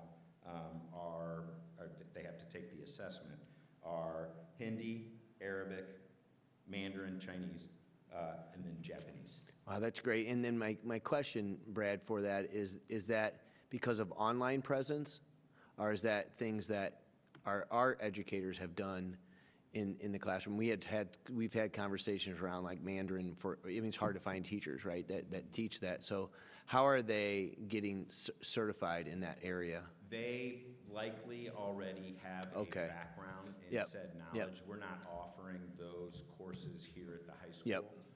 But that is likely the pathway for these students. Right, and again, I'm going to get quiet because this is really for the board, but I do want to point out one other thing for the board. That you mentioned Open Gate, you mentioned a lot of safety features. One of the things that the board supported was Centegix, and you guys can remember that, and that has done a world of good in a lot of ways. I just want to let you know that working with Tim Rebele, we have now been able to get the latest upgrade to all the wiring and the technology, and we were able to get that from Centegix. And we didn't spend any extra money on that. That was negotiated through Tim. But that's in the process of taking place right now. So I think that's another safety feature. It's not just the high school, but it's a safety feature that you all have supported. And we're going to continue to move forward with the latest technology out there with Centegix as well. Sorry, Brad. I think I'm the only one up here who gets to say I'm so proud to have a kid at this school right now, and you'll be here, and you'll be here, and you've all been here, and to see one of my kids' favorite teachers sitting in the back, hi, Ms. Calder, that one of the things I heard this year was the course registration was so hard because there are so many amazing offerings. There's so many things for kids to explore and challenge themselves and learn something new, but also spaces for them to get away from the stress of the AP courses or things that are more challenging for them. So I just want to applaud all of the things you're doing to support student mental health. That is coming out in your teachers. It's trickling down to all the places it needs to be. So thank you for providing a safe space for every student to really figure out what their next step is and who they want to be and how to be the best version of that person. So thank you. No, I also want to echo something that Dr. Whipke said a little bit earlier, that if there ever was a time to really trumpet the value and the importance of public education, as Marissa mentioned, my kids are a few years away from being here at the high school, but it is so wonderful to see, and just like you were saying, I mean, I even think college sometimes is too early to figure out what you want to do with the rest of your life. But to get an idea of what you're capable of and how to proceed with an open mind means you're so much more likely to find the things that make you happy rather than trying to force yourself into following a formula. And on that note, I was so happy to hear it was kind of at the very beginning of your presentation with the support that is behind the counseling staff. And is there anything else? I know that you guys are in the process of kind of elevating the utilization of the resources that the school has, but is there anything else that the board should keep in mind? Centegix is obviously hardware and more of a physical safety, but resources for the mental health and for the counselors who are kind of the first ones to deliver a lot of that support to the student body. Is there anything else, whether you've seen or for the board to keep their eye on, even if it's over the next 12 months to because what the elementary school kids need is far different than the high schoolers, but all of those needs are our responsibilities. Yeah, thank you for the question. I kind of said before, I think, at least from the last, 10 years of the trajectory, that we have just seen an increased demand for resources and support, specifically for counseling. And I've also said that, are we going to get to a point maybe one day where we see our counseling department as big as our history department? I think we are constantly looking at ways to provide, as I mentioned, those tier 1 services that service all, but at the same time being responsive for individual services, and then how can we, through the partnerships that we have provide that for ongoing support. So I think we are in a very good and manageable place now, but I think having an open mind about what we could do or what we need to do differently is important for us moving forward. No, thank you. I mean, and I'm so grateful. I mean, you look at so many of the headlines, whether it, you know, a lot of the combativeness, whether it's between certain school districts and certain state lawmakers, or things that are coming out. And for our district, I mean, I'm so proud to trumpet what we have been able to do throughout the entire district, and it really is a credit to the administration, to the building principals, to the teachers, to the council, you know, to everyone. And so wherever, and I'm aware that the board, we are not at the level of contact that you guys are with the students, and so please never be shy about communicating that through Dr. Whipke whenever there is something, even if it doesn't come up. And, you know, we don't meet enough to usually know when those opportunities arise. So please bring them to his attention. Thank you. Yep. Marissa, I could say that what pleases me, this is the place I walked out of 20 years ago, that room over there actually, but it is not the place I left. And you know, that is just so important, of the distance that I can see that this has come, and makes me ask myself, could I walk back in here and be as successful as I once was? And I'm not sure I could, because of all of the progress, all of the changes, all of the energy that is here, and I think it's great. Brad, thanks for everything. The presentation, I think I have to speak on what Jeff alluded to, and I think when Jeff was here, there was incredible things occurring in this space. There's been incredible human beings, both the young learners, the adult learners, for generations in this space. I guess I'd ask, is the programming and the kind of accelerated programming that's occurring reflective of the student body? Is one of every 5 students Black, one of every 20 students Hispanic, of Hispanic descendant? So that's my question, because I think we would all offer that we do a phenomenal job in the district and in this building, and one would say we could show up 3 days a week and the kids who are excelling would excel, and yet we show up 5 days a week and often the kids who struggle. So do we see a move, and Panorama may share some of that, but I think certainly you as the building leader could offer, if you see and have seen in your tenure or currently a reflectiveness of the student body in the achievements and the students who are achieving at high levels. I mean, I think we have to be very, I guess, vigilant in looking at what programs are we offering, how are we staffing them, how are they being supported, who are they serving, and then we also have to look at and say, what have we done in the past that is no longer working, and phase those components out, because I think it can be a stressor if we are attempting to do everything all of the time, right? And so I guess I would say, to kind of answering that without the demographic piece, of just being very mindful specifically of what we're trying to do and why we're trying to do it and how it aligns to our strategic plan. Absolutely, and absolutely. And I would offer, though, the demographic piece is equally important pre-K-12 in a district that has wanted to look at how we ensure high levels of performance and outcomes for all students. So I appreciate that, and clearly, and the board is, let me not misspeak for the board as a whole, but collectively, what we watch this high school do is incredible. I would offer that's always a component that we need to look at, is it serving all kids well? And if we are, then it should be reflective of the student body as a whole. And if not, then we got to continue to look at that. But this is always incredible work. Thank you. I will jump in. I'll echo everyone's remarks, because this is a phenomenal place to just feel this energy and witness from a very high level what you all are doing on the ground floor. I do have a couple questions. So I'll go back to earlier in your presentation about the cell phone change that was made 3 years ago, and I agree it was definitely ahead of ahead of the curve on everything that we're hearing now. I have a nephew who graduated a couple of years ago, and I don't remember, he called me and he said, Aunt Grover, 'cause that's what he calls me, they saying I can't use my cell phone.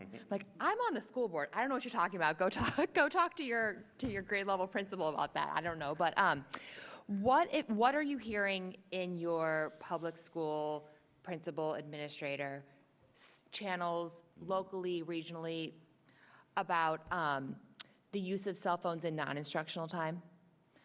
When it comes to we hear a lot about not only the mental health, but just the human connectedness that it brings, sense of belonging for students, bullying top to bottom. So is that something that's on this building's administration's radar? I don't want to put you on the spot because I know that it's really a touchy topic, but Yeah, well, I guess we do have, pretty strong networks of communication, around through St. Louis County, and you have various buildings this year implementing different approaches. You got everything from the Yonder pouch, you got everything from the don't even bring it to school.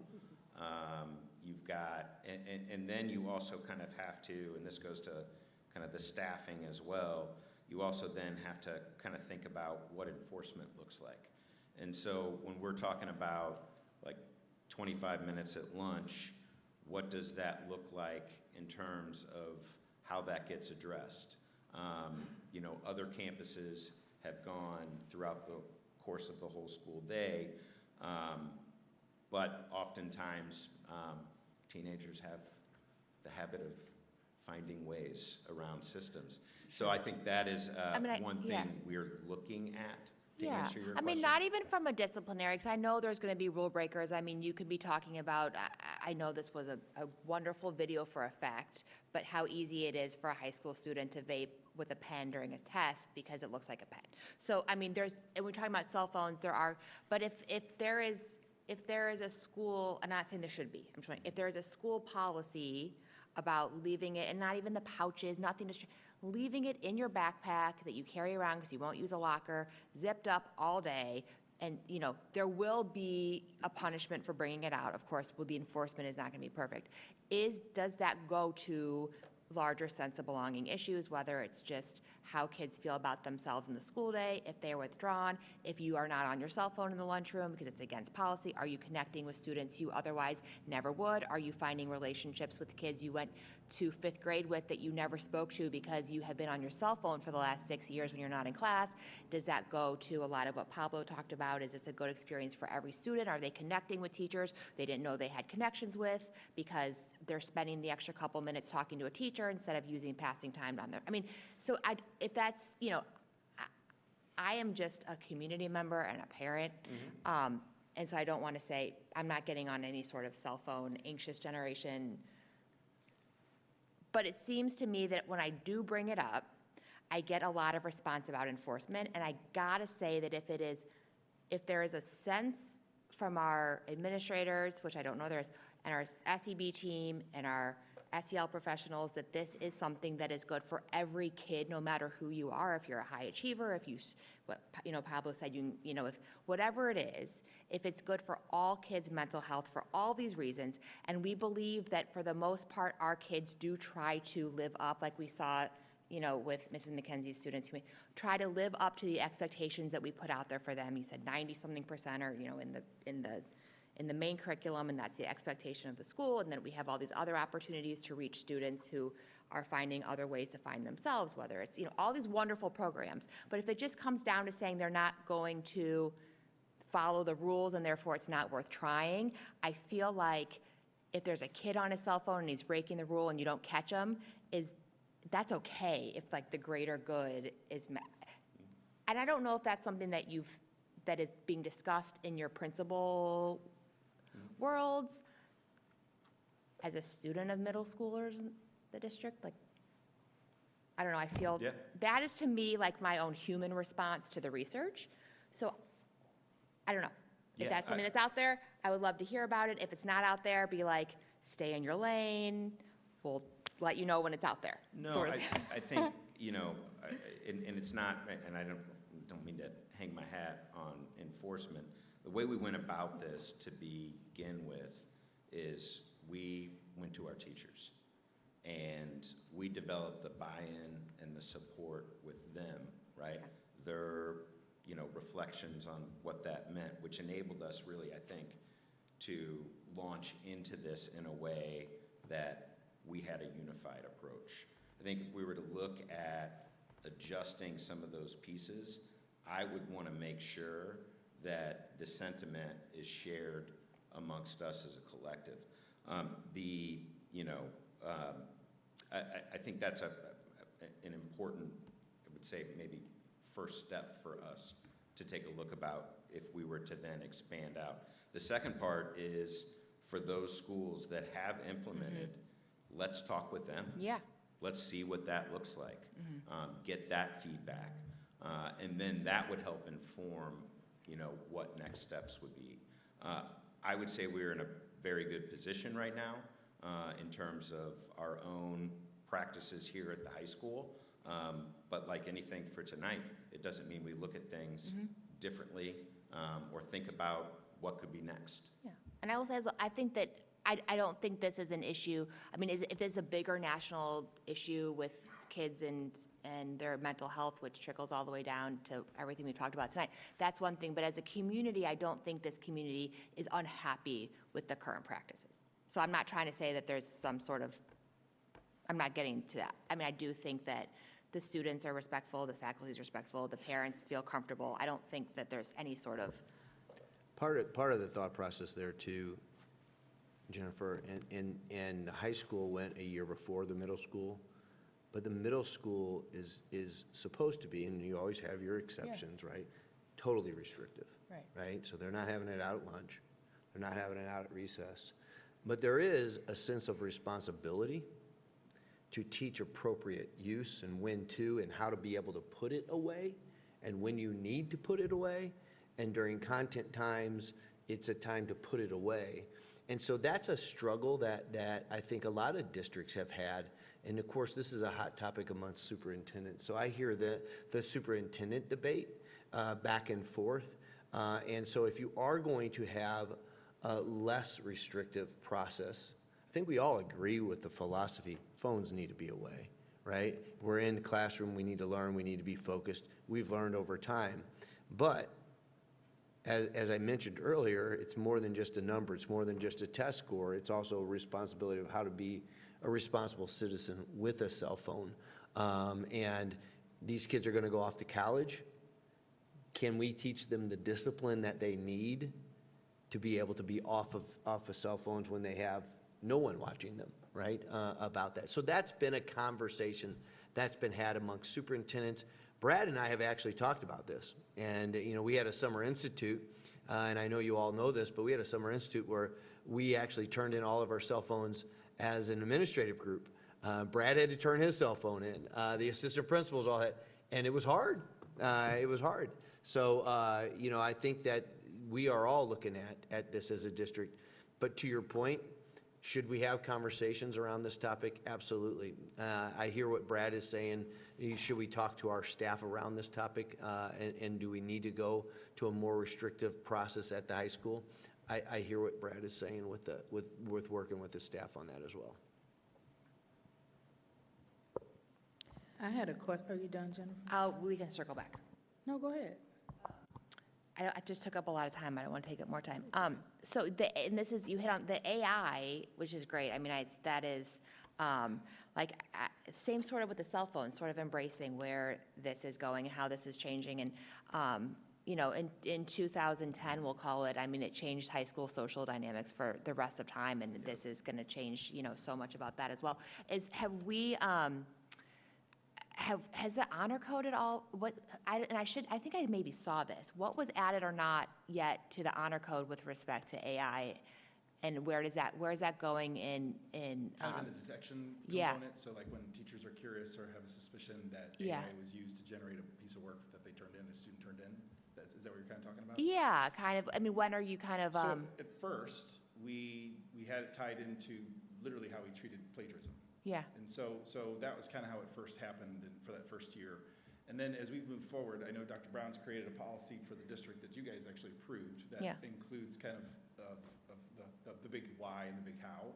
But I would say that the steps that we're trying to do now with all of our PD is to, so it's kind of like you all create the policy for us to follow. And then at the high school level, we need to create some guidelines that make it really impactful at the ground level here for our teachers. And so what we've found to be the most successful, which we don't have, I don't think at this point right now, officially put in like student handbooks until the fall. Sure. But we kind of almost detect through committee. So teachers work with other teachers to kind of like communicate what the suspicions look like, the detection tools, how those measure out with kids. And that's where it always ends, is a conversation with the kid where you can kind of, this doesn't look like the work that you've been producing all year. So let's talk about this. How did you get there? And that's been the most successful way to do it. Yeah. Our kids are great. They, 9 times out of 10, it's never an attempt to try to cheat. It's an attempt to get help and get started. And so then it becomes that teachable moment for the teachers to go like, well, if you're using it, I'm sure we're going to soon have a whole AI citation system where they just have to cite it. I mean, so that's where it's go. I just didn't know how it was kind of being embraced in that way. And then one really quick question, Mr. Griffith, really quickly, the tiny house, is it having is it going to have water and electricity and all that? Who is going to take residence of this tiny house? Well, we're still working through it. We're really looking at donation ultimately, and it's about selecting where we're going to donate and to what organization. There are awesome organizations out there. Yeah. Particularly out west. That there are a number of places, but that's actually what we're really thinking. I remember you saying that a couple years ago. So yeah, that's awesome. Okay, I'm done, Keisha. Hey. Hi. I would just say, I think this is amazing work. I echo all of the accolades that everyone has already mentioned. I did have a question with regards to AI, and it's one of my own personal concerns about how does that affect that integration work when we're talking about students that receive special education services, and knowing that the technology, like I saw something, maybe you mentioned in your presentation, this is the baby version of AI that we have now. As it continues to grow, just like we saw the expansion of social media and Instagram and all those things, at what point, like if you said, at the beginning of the year, this wasn't your work, but if I start off using it, how do you determine what is my work and what is not? And how the students who have different learning disabilities and struggle with reading comprehension and, those type of things, how does that play out for them? I would tell you that what you're talking about to me is kind of like our next steps of PD. Because right now, the honest truth is, we only have one AI engine open or available on the web for kids, which is ChatGPT. And that makes us unique. A lot of schools that I keep in touch with other technology folks that are in my position, AI stuff is locked down for all intents and purposes.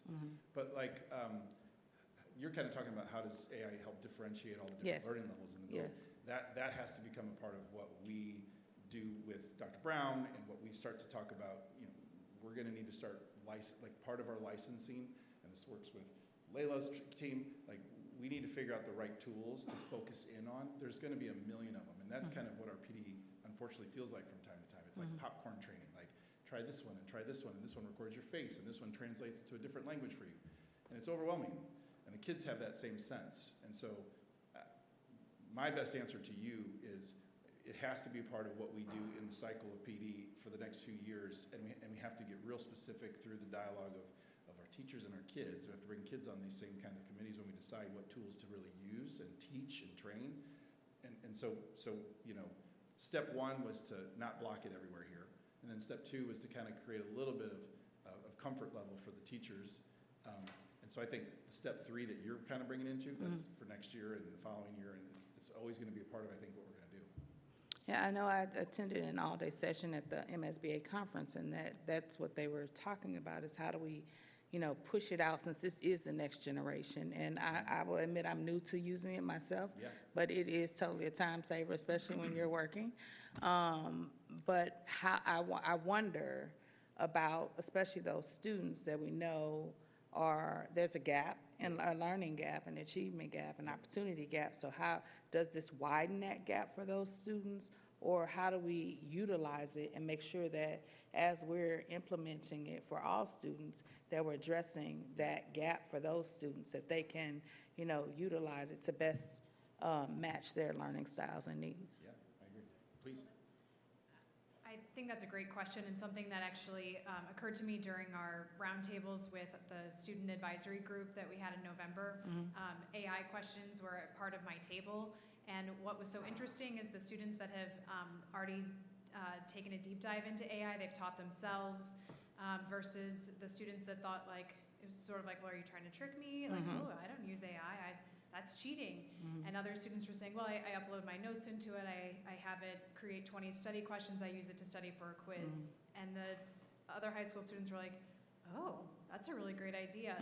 It clicked exactly that this could be a great equalizer, or it could be something that's further dividing students. And so what Dr. Brown and I have talked about is creating really an AI scope and sequence that's by department, by grade level, so that we can say for certainty that we know that all 6th graders are taught, X, Y, Z, and AI, 7th graders, or that the English department at the high school has covered this, social studies has covered this, teaching some of the different tools. Because as students were talking, some of their teachers have dabbled in it, where they've specifically given them assignments on how to appropriately use AI, but that's not happening across the board, and so I think that is a huge step for us. We've also been started to be contacted from vendors. We're looking at a math one potentially for next year that basically acts as a tutor, where it gives the student live feedback as they act out a math problem. What a phenomenal support to give a student that doesn't necessarily have the support system at home, where I can't help my child with high school math. And so it doesn't give them the answer, but it tells them, here's where you made the incorrect step, here's the next thing you need to try. So I think our department is very much exploring those options, and then also creating the AI scope and sequence. All right, thank you. I'm glad to hear. Can we give Sarah a chance? I think it's a really good, relevant question, and I think Sarah would be good to speak on this topic too. Yeah, as she comes, I just wanted to say I think it's a tool that can be used, but I think that as much as we're talking about training the students, we also need to make sure that staff are comfortable with it, so that they are able to relay that same information. Ms. Lee, thank you so much for your question, because I think you bring up excellent points, and I think that this is also an opportunity where we will be partnering together for future professional learning. One of the things that I was also hesitant with the AI piece, but we have to understand that it will never be in lieu of specialized instruction. So we will view it as an enhancement to what we already have in place. And so some of the things that I've already had an opportunity to explore are the resources that AI has for general education teachers, where, with the reading success plans, it automatically can create differentiated instruction for lessons for all students. So we can, there's a lot of opportunities. I think it's a great opportunity for us to partner with future professional learning. And I'm excited about AI. I think it's going to do great things, as long as we're never viewing it as in lieu of the specialized education that our students need. Yes, thank you. I appreciate that. I also just wanted to, one of the things that popped up on our new very tall screen up there was what AI is, and one of the bullets was prompts. And I think that's one of the most valuable things, is that, for students not to be afraid of it. There are those who are embracing it, those who feel, I don't want to get caught using it. And then for teachers too. Now, one of the things that AI can't do is it can't defend itself. And so if you know how to enter the prompts correctly in a way that aligns with your point of view, even if it is an objective topic, write a paper about this time period and what happened and what were the consequences, it's still going to be biased towards whatever you think and feel.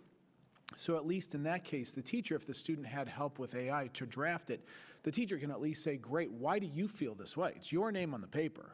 How these words got there can be another conversation, but how do you understand it, and why do you feel this way? And that's something that, the kid is going to have to stand up there and actually explain themselves, which I think starts to hopefully integrate where the technology contributes and where the student's contribution can never be substituted. It's always going to be that personal, why do you feel this way? Yes, this happened, but why was it good? Why was it bad? What should be improved on? So I think it's really, really exciting. And no matter what field these kids end up in, I mean, it's crazy to think, 5, 10 years from now, some of them are already through school, some of them are in the workforce, it's going to be there. So to simply say, no, it's you, the library, your pen and your paper, and turn that in, is not preparing them for the future that they will find themselves. So I really applaud you guys for having an open mind and engaging vendors. And I hope it makes the teachers' jobs that much more interesting, that you are reading more interesting, well-thoughtful content, and it gives the kids more room to actually find where their personal opinions fit within historic fact, if that is, whatever they're writing about. So, thank you. Thank you, high school team.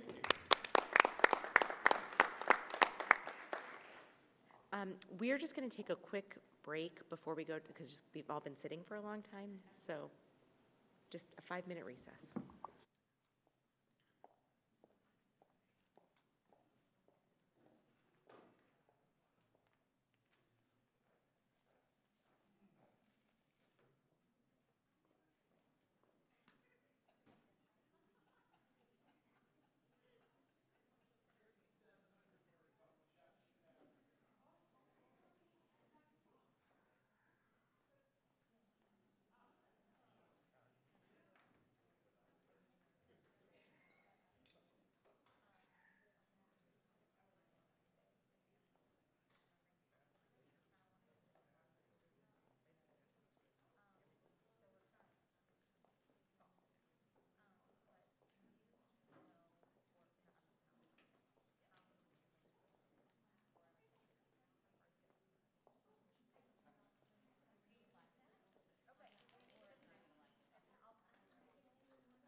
sometimes I just.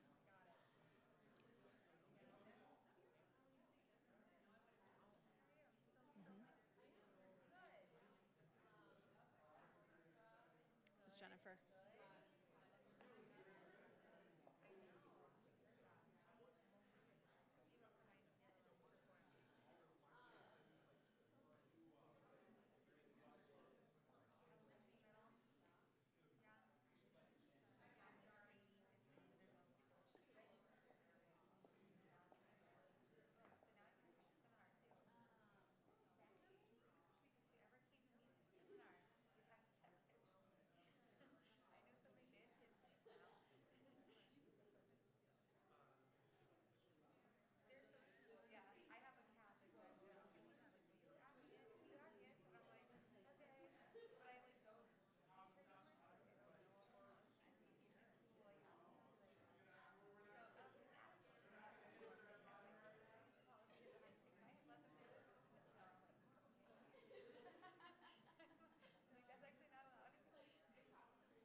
I don't know where Keisha is. I'm not going far. Jeff's gone. Keisha's gone. Where's I know. Jennifer went home to get something. Fern would like me to mention that our 5-minute break ended 3 minutes ago.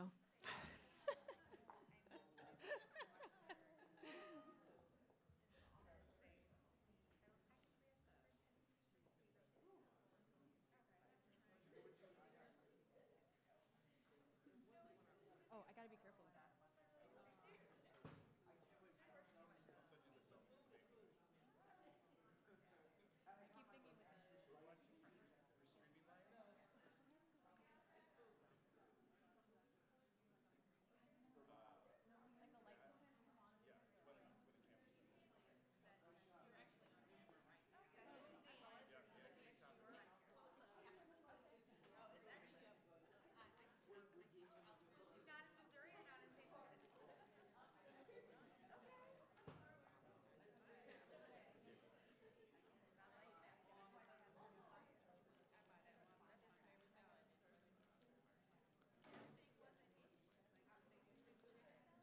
All right, I think we're ready to move on to our next presentation.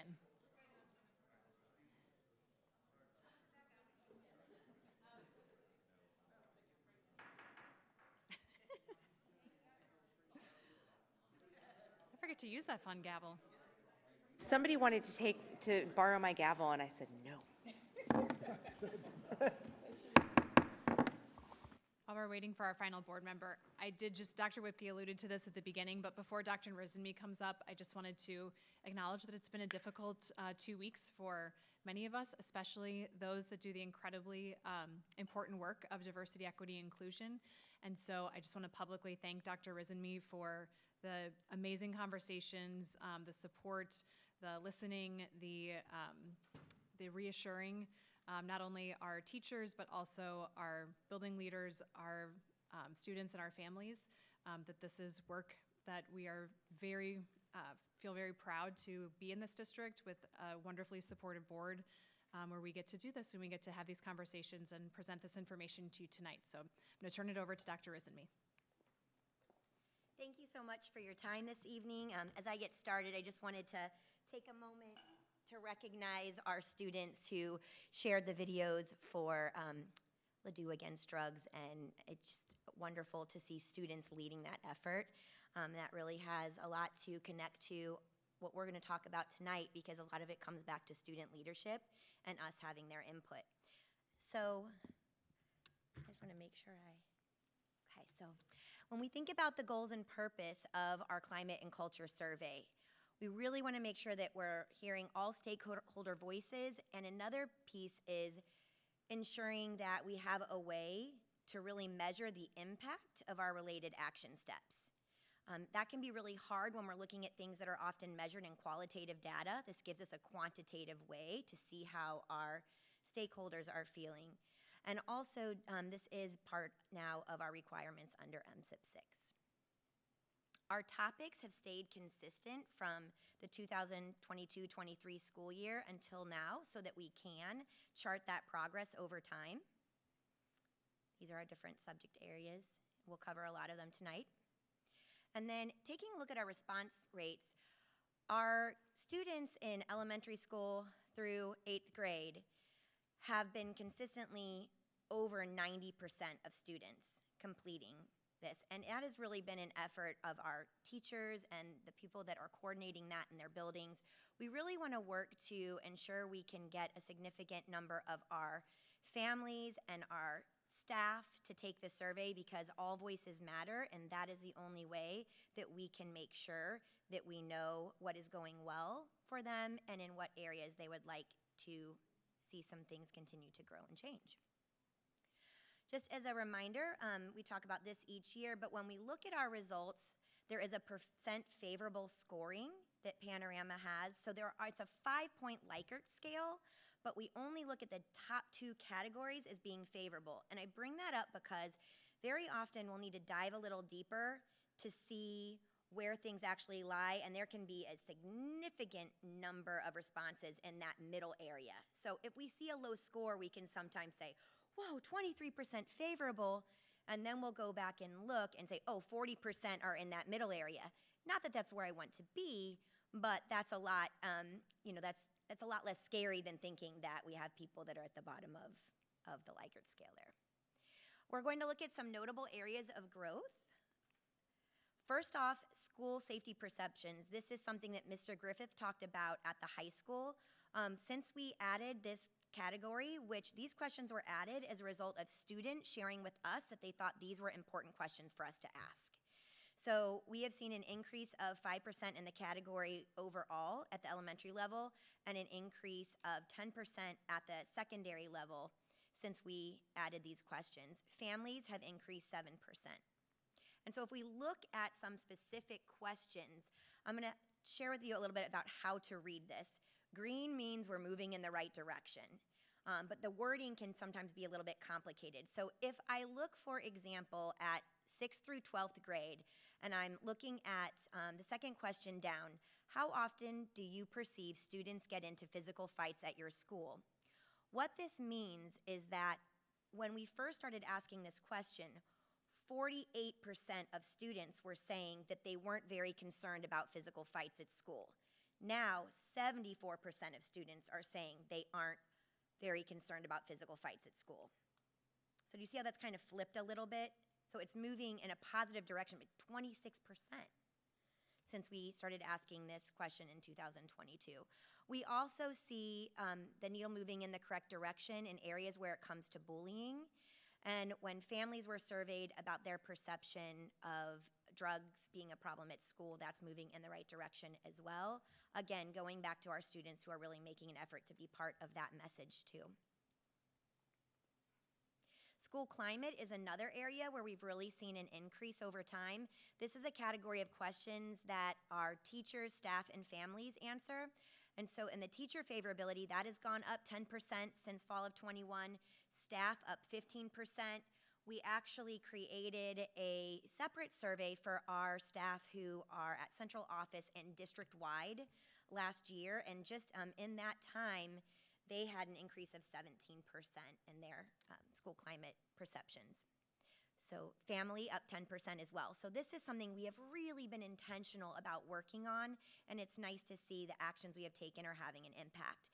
As we look at specific questions, a couple of the questions that families answer that are going really well are, how fair is the school system of evaluating students? So 82% of families are in that top 2 sections of the Likert scale, saying that they really feel strongly that things are going well there.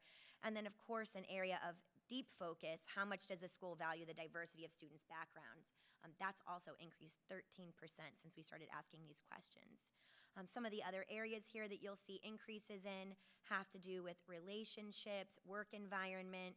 I also think an area that is interesting to focus on from teachers and staff is how supportive are your colleagues when new initiatives are presented? Because it takes new initiatives to move the needle on the things that are going to make the difference. And so that was an area where we have really tried to focus on making sure that we have that trust with our teachers and staff and giving them the why behind things when we do implement. Marzano that we're doing right now as a focus, which was talked about in the high school presentation as well, like there's really been a lot of effort that Dr. Crabtree and CNI and principals have put into sharing why we need to put energy around that. A piece that is connected, the diversity, inclusion, and cultural awareness questions are asked for students that are in 6th through 12th grade.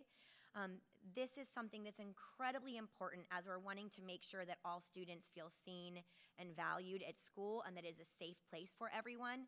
And you can see there are a couple of areas that we've gone down, and we really need to look at that and see, how do we maybe flip that around? Some of this can be about what's going on in the world as well as what's going on in our schools. So again, conversations with students. But an area that is great to highlight is that how often do teachers encourage you to learn about people from different races, ethnicities, or cultures? That has gone up 18% since we started asking this question. And again, even though that says 60%, remember that 60% in that top 2 Likert scale category. So some of the associated action steps that are going along with all of these pieces that we think are moving that needle forward is that No Place for Hate was launched district-wide this year. You've heard a lot about that. It's been wonderful, and a huge piece of that is the student leadership component. We now have student leadership in all of our schools, even our Oakley ambassadors at the LECC that are doing wonderful things with No Place for Hate. They got permission from the ADL to actually call it We All Belong, because hate is not a word that we want to introduce at LECC, and it's been absolutely wonderful to see them taking that leadership step. We had insensitive language lessons that were developed over the summer last year from counselors and teachers putting them together, and made sure those were all implemented at each of our buildings, K-12. We also worked on putting inclusive language guidelines into our district handbook, as well as something that I really want to point out that Dr. TJ has put in place is the implementation of the Ladue Discipline Review Committee this year. And so this is for any student that has a suspension that's 10+ days, is coming to this same group where we are able to communicate after each meeting and really think about accountability, but also humanizing and helping to ensure that we're putting support in place. So there is an elementary principal, a middle school principal, and a high school principal at all of those discipline review committees, kind of thinking through that lens. So if we have a middle school student, Mr. Griffith can talk about, well, when you get to the high school level, here are some things to consider. We have Dr. Schreiner talking about, things kind of remembering to come back to those pieces that we sometimes forget once a student's in high school. Like, what do we need to keep infusing from elementary that we often drop off along the way to ask about, what do you need from us to be able to come back to school and truly be able to take part again in your classes? And so I just want to thank Dr. TJ for putting that in place. Another area just to take a quick glimpse at, because we talked about this last year as being something we really wanted to focus on, and yes, we need to keep moving in a positive direction with this, but feedback and coaching. And we talked about our evaluation program. That has gone up 6% with teachers since fall of '22 and 8% with staff, and it's gone up significantly with our district-wide staff and central office staff. And so we have not changed our actual evaluation program. What that means is that we are really thinking through an admin council. There's a lot going on around what does constructive feedback look like? How can you give quick 60-second feedback? We have forms that we have provided at a district level that had been developed, I believe, through CNI, and that are being used at all of the buildings, and practicing those things together through learning walks and observations that administrators are doing together as a team as they visit each school. These are some of the questions you can see that we have a lot of increases going on around, how useful the feedback is. That is really important. Not just are you getting it, but how useful is it? And we want to keep moving in that direction. And I also just want to highlight our instructional coaches that I think are also a huge part of this. Absolutely.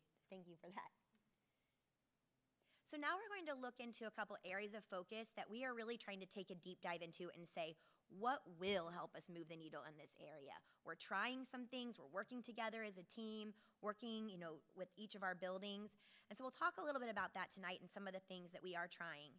Student engagement is an area that is kind of a conundrum for us right now. So we see that there's been a 14% dip overall in grades 3 through 5 in perceptions from students. And in 6th through 12th grade, it's stayed pretty steady, but we want to see an increase there as well. So the why, in order to figure that out, we really need to look at the types of individual questions that are being asked. Now, the questions around engagement that are being asked are not ones that are really directly related to the work we're doing with Marzano right now. It would be nice if the questions were more, we're talking through adding a couple questions, not changing, because we need to chart progress over time, but adding in some questions around how often do you get an opportunity to work together with partners or engage in dialogue during class activities, things like that that we can really measure. But we see here an area where, how focused are you on the activities in your classes? A decrease at elementary, but an increase at 6 through 12. Just trying to dive into that. And what helps us with that, and I shared this at the beginning when we look at the Likert scale, this is an area where we really needed to pull it apart and say, where are the numbers landing? And you'll see that in that somewhat category, we have very high percentage across the board in the questions. 3rd through 5th grade is at the top, 6th through 12th grade is at the bottom. And so there's a lot of students in that, I'm kind of engaged. So what we want to figure out is how do we take those students who are in the not at all, move them up to a little, move the students who are at a little up to somewhat, move all those students in the somewhat up to very or extremely, and just keep moving in that direction. Again, a lot of that has to do with conversations with kids. It has to do with us looking at what's going on outside of school and what's changing in the world as far as technology goes. So we're working on that together as a team. And a related piece is the rigorous expectation questions. So you can see this is a mix as well. We're seeing an increase in how often teachers ask you to explain your answers, which is great, right? Because that's going to make sure that you don't just have the right answer, but you're able to explain why that's your answer. However, then we'll see a dip in how high are teachers' expectations of you. So what's that disconnect? That takes investigation, which we're working on and talking with our teachers about. But some of the associated action steps with that is we are really focusing a lot on engagement in our professional development this year and thinking about the type of professional development it is. So having facilitators directly from Marzano being here last Friday who worked with all teachers K-12 for 3 hours on these areas of relationships, high expectations, effective rules and procedures, making sure that there's that consistent message across K-12, which is a great way we can start collaborating, vertical teaming with some of that language and goals. And then the second part of the day were breakout sessions, a lot of different breakout sessions where teachers could say, hey, here's what I really need to zoom in on. I need, for example, one of the sessions I facilitated was around protocols that could be put in place to help us make sure we're actively listening and learning during a video in class or while reading, some really strategic note-taking practices. And we had a nice group from, I think it was 5th grade through the high school that were part of that. We're also focusing on these learning walks, which I talked a little bit about earlier, and effective feedback protocols with building administrators, which is really important. So those are some of the things that are attached to engagement that we're looking at and will continue to work on. As far as reviewing this data, that's a really important piece. We can do this survey, but if we're not using it to learn even more, then what is the point? So I really value the process here of district administration looking at this data, talking with building principals looking at their data, and then saying, what are the most important pieces that I need to pull out and share with my staff, and having dialogue around that, connecting this data to their building goals. And then after that piece, that's really important is our student leadership teams now getting to look at that data and have conversations. And again, that's connected to No Place for Hate, but saying, what do we need to work on, and giving them that opportunity to be empowered to help make decisions about what we're going to expose their classmates to in learning, whether it's anti-bullying, whether it's against, drug use, whatever it might be, how to engage in courageous conversations. That's really important. We think about the conversations we had here at the roundtable discussions. We think about, I got to go to the Student Advisory Council meeting and hear the high school students talk about gaps and cracks and things that they think we need to focus on. And I cannot wait till next week. I think it's Thursday that the Middle School Student Advisory Council is meeting and have some similar conversations to get their feedback. So very appreciative of that. The last slide is really just how to access the survey results. You know, we talked a little bit, there were some questions about demographics earlier in the high school presentation. This data can be broken down by many different areas, by race, by students with an IEP and without an IEP, by students in gifted, not in gifted. Every single question can be broken down by grade level and by male, female, by, unfortunately we have to go by the gender because that is what we have within our system. But all of these areas are really important for us to be taking a look at as well, but in a presentation, it's hard to bring all of that out here. And then there is a community link, both will be online, the community link and the executive summary report to review. Our next survey is in the spring, coming up in March. So, any questions? Thank you for your time. Thank you, Doctor. I think as you shared, it's an executive summary to some degree, and there's, one can take more time to dive in. I think to your point that you just alluded to in terms of how this information can be broken down, the curiosity is what do historically marginalized groups, whether it's gender, orientation, religion, race, how are those, and where the intersectionality of those identities occurs, how are those students feeling, how are those families feeling in this space, whether it's K-12, pre-K-12, but certainly 9-12, because I think, again, as a collective whole, one would say we'll continue to do work, but what more work can we do? We're doing phenomenal things. I think it's important that we're looking at how all students are learning, feeling a sense of belonging, safety, et cetera. And so I'll be interested to know what your takeaway was. I mean, I can certainly dive into it, and I expect to, but what takeaways you all have related to identities who have been historically marginalized in the greater community and certainly within the district, over time, in terms of success, in terms of, again, sense of belonging, safety, et cetera. Can I give a specific example? Sure. How do Black students feel related to how often do teachers encourage you to learn about people from different races, ethnicities, or cultures? Or any of those 5, 6 questions, or pick a demographic. Well, I think what I would do is pick an example of, because I need to go back and I can look up all the exact statistics, but something that has happened in our deep dive.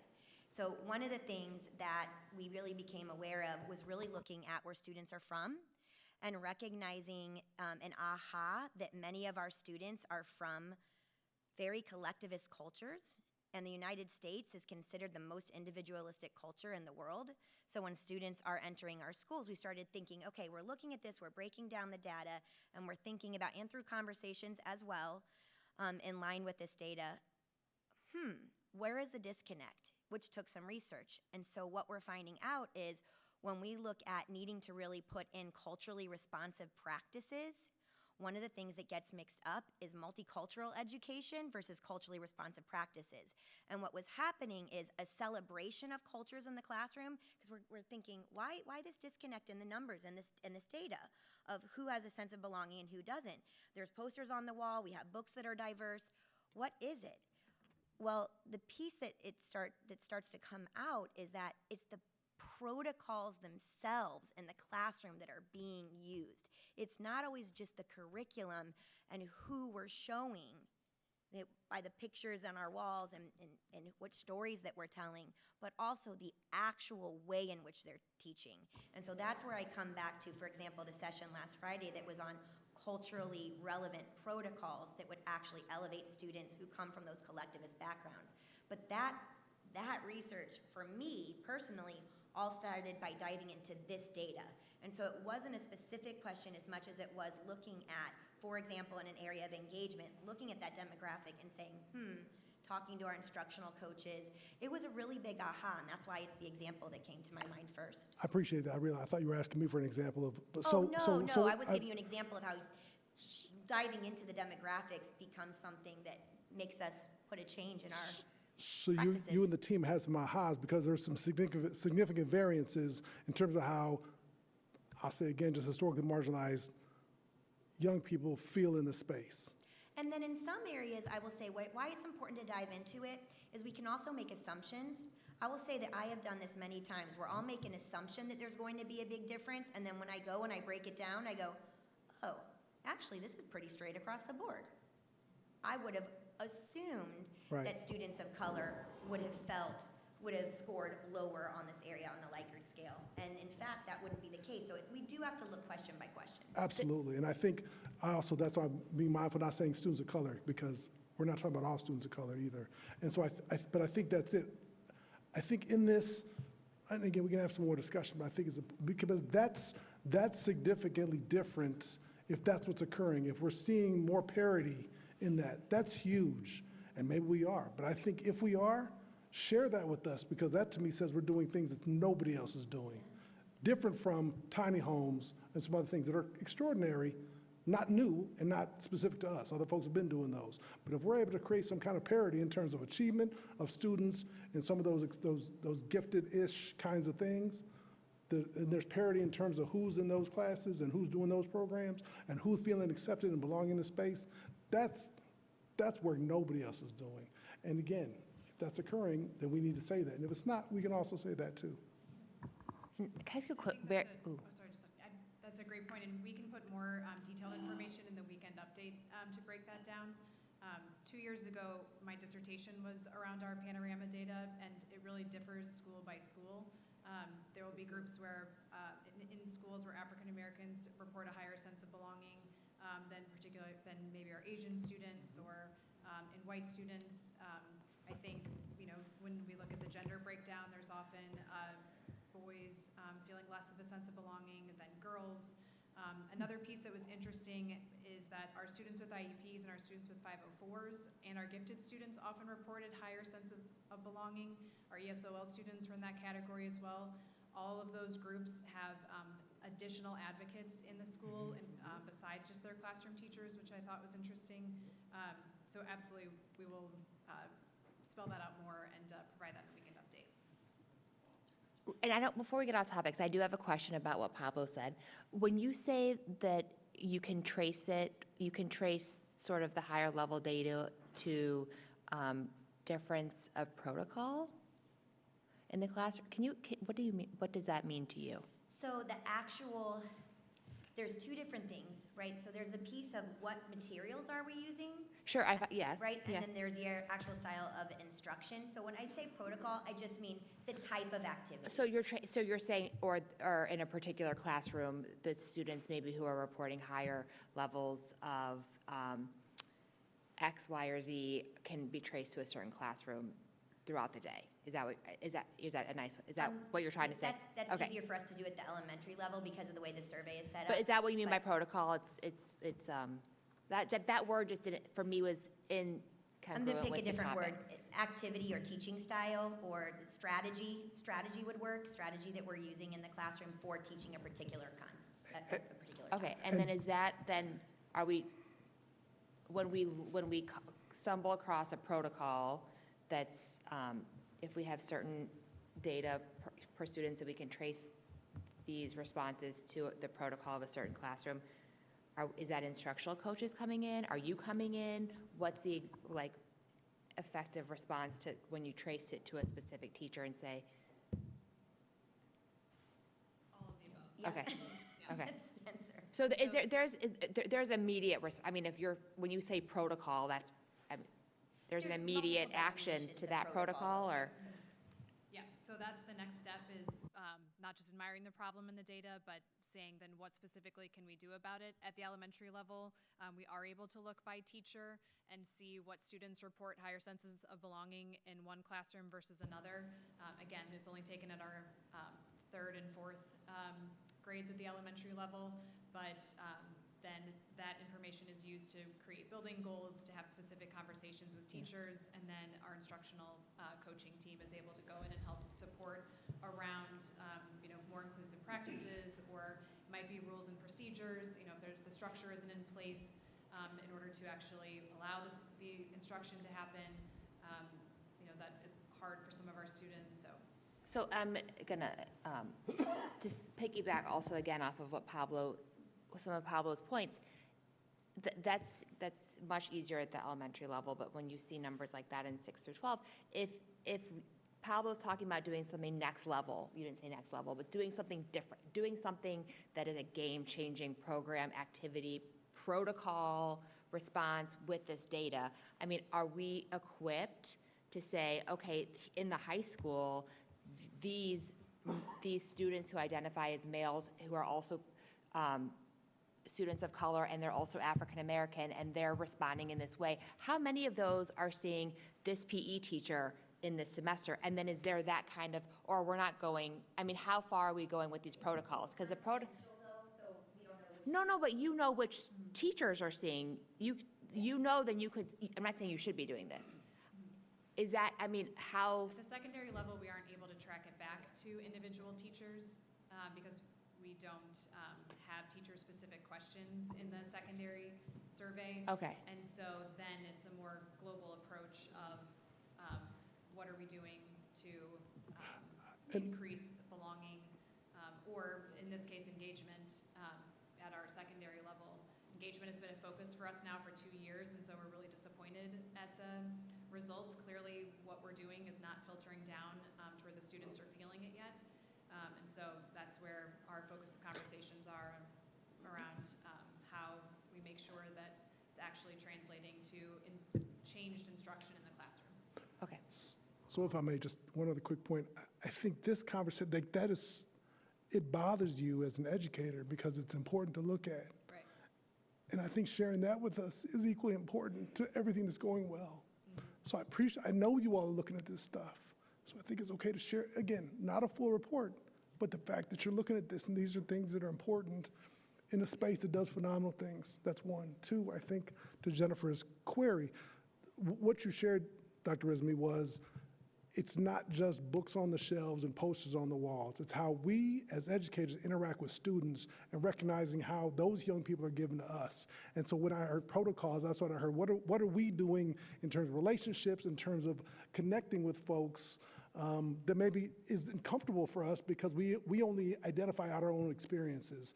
And so that's what I heard, is recognizing it's more than that. You all are recognizing it's more than that.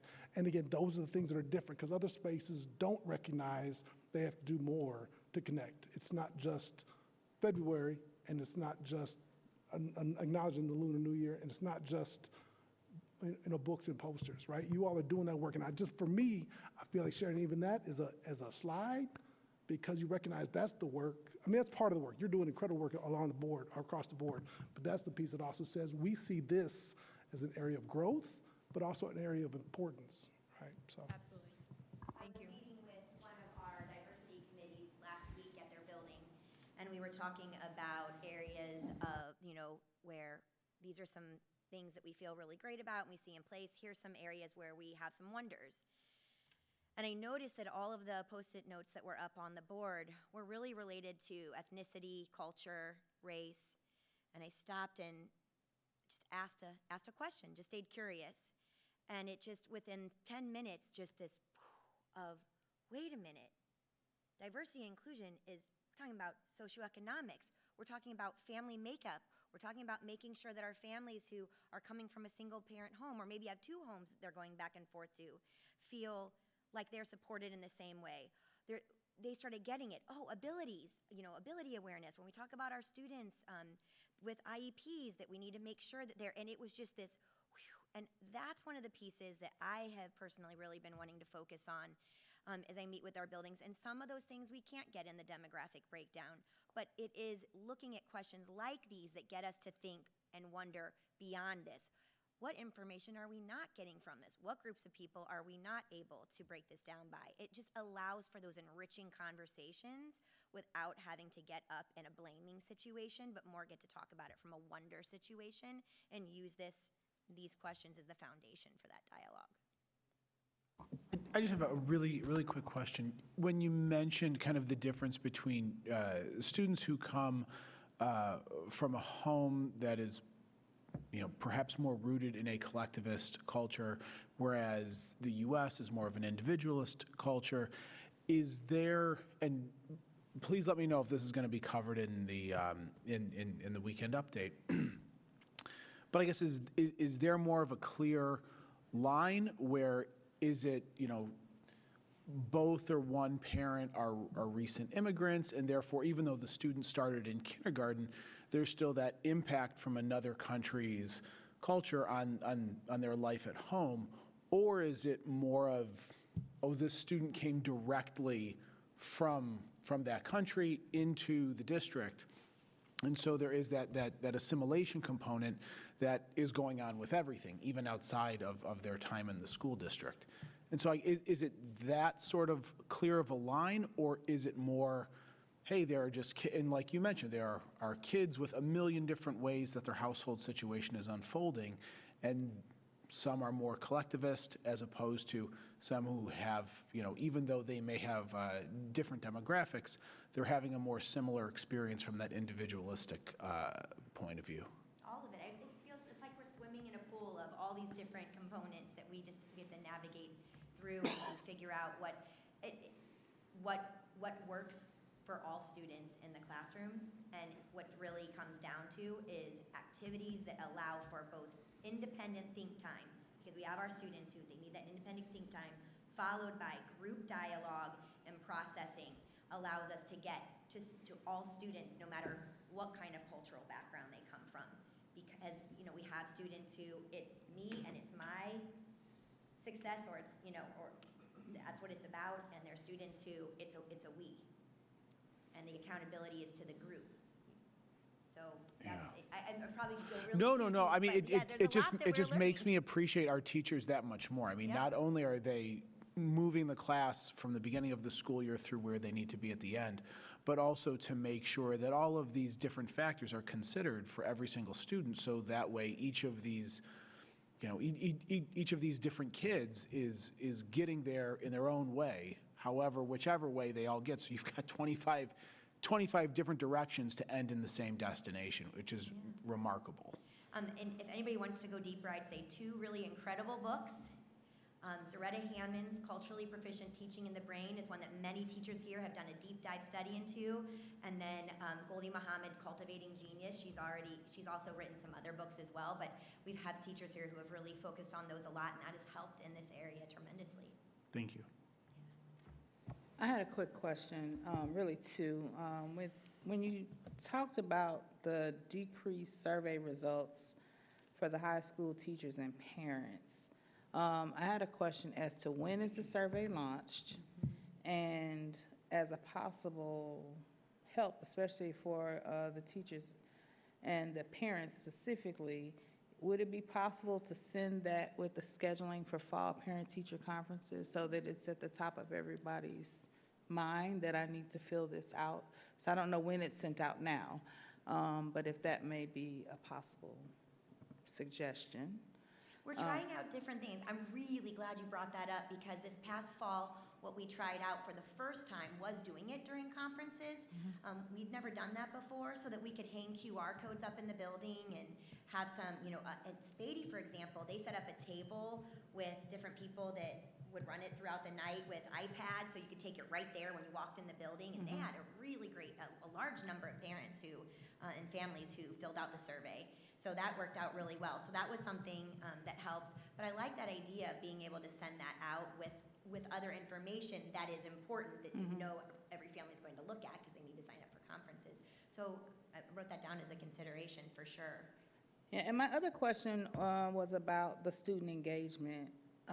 Seeing the 14% drop in 3rd through 5th grade, and then also looking at the time frame, has there been any conversation about the correlation to that drop with the construction projects that were going on at all the elementary schools? That is a really, really good question.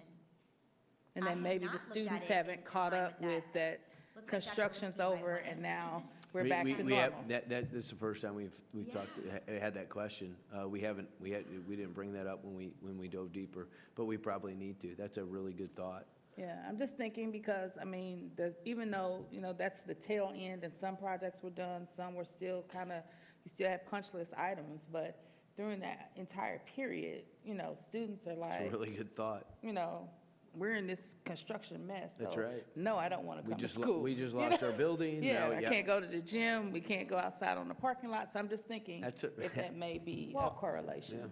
But I also will say that right before that, though, I think there was a big dip, and in that same grades with the COVID and having lunch in the classrooms with masks, pulling it down just to have, I mean, there was a dip. I mean, I think that's a really good point, but I'm thinking through it. I'm like, well, right, going into that would be even worse, I think.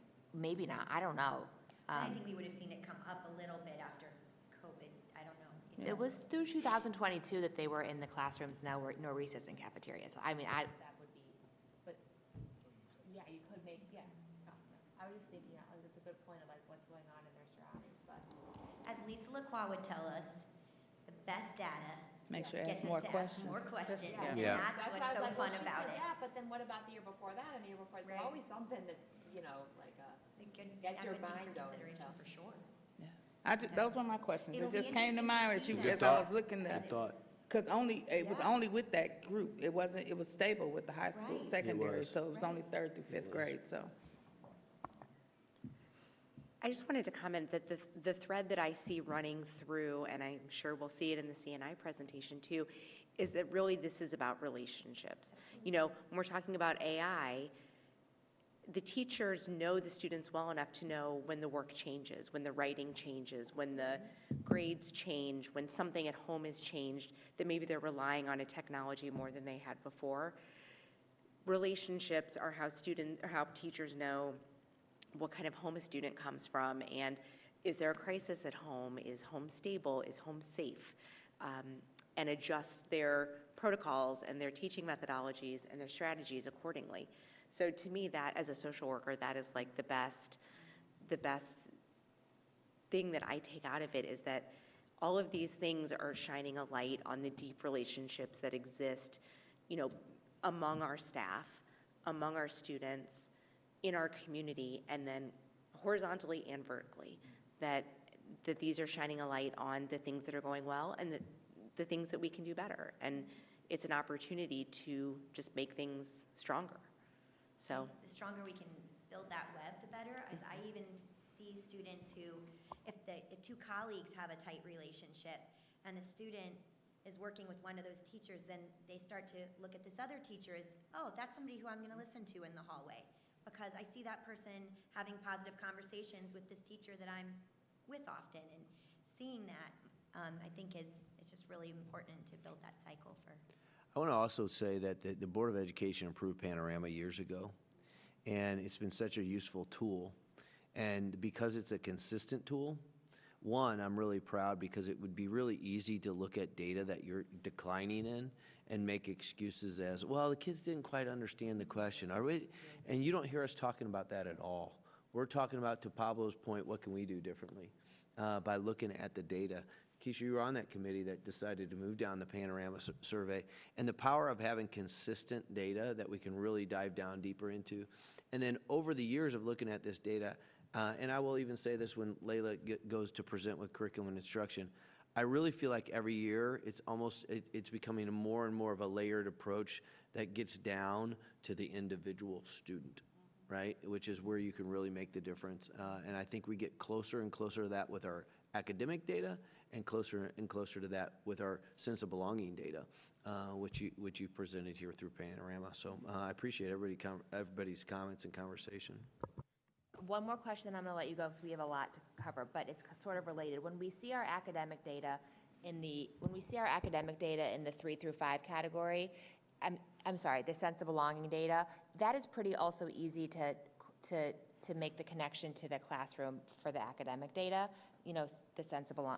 But so you're telling me, and I think I probably just already asked this, and there's really no way to make that connection beyond the 3 through 5. To make that we have the sense of belonging we have academic data per student, and there's really no way to kind of look whether it's the team or the schedule or the grade. There's no way to kind of hold it in the same bucket, and it sounds like there's not. And if there's not, that would make sense with privacy. I just was kind of, yeah. Right, but I think our SABRS data is individual by student, Yeah. and so we're able to look at how students report out their own sense Mental of health, yeah. academic, social, emotional, three categories. And then also compared to if it matches what their teachers see as well. So that's more where we look at the academic and the It doesn't have a household or parent perspective to it, but that's just what it, I mean, there's nothing, it sounds like, that's it. I mean, that's just kind of a more abstract question. I knew the answer, just kind of wanted to say it again. Like, I wish there was just, seems like 3 through 5 can be packaged so nicely. Right. I like things that are packaged really nicely. If we could give the panorama survey and have every student's name attached to it, and I would really worry about how honest the answers would be. And I'm not sure that's what anyone, I don't think, or that anybody would even take it. I mean, it's not, yeah.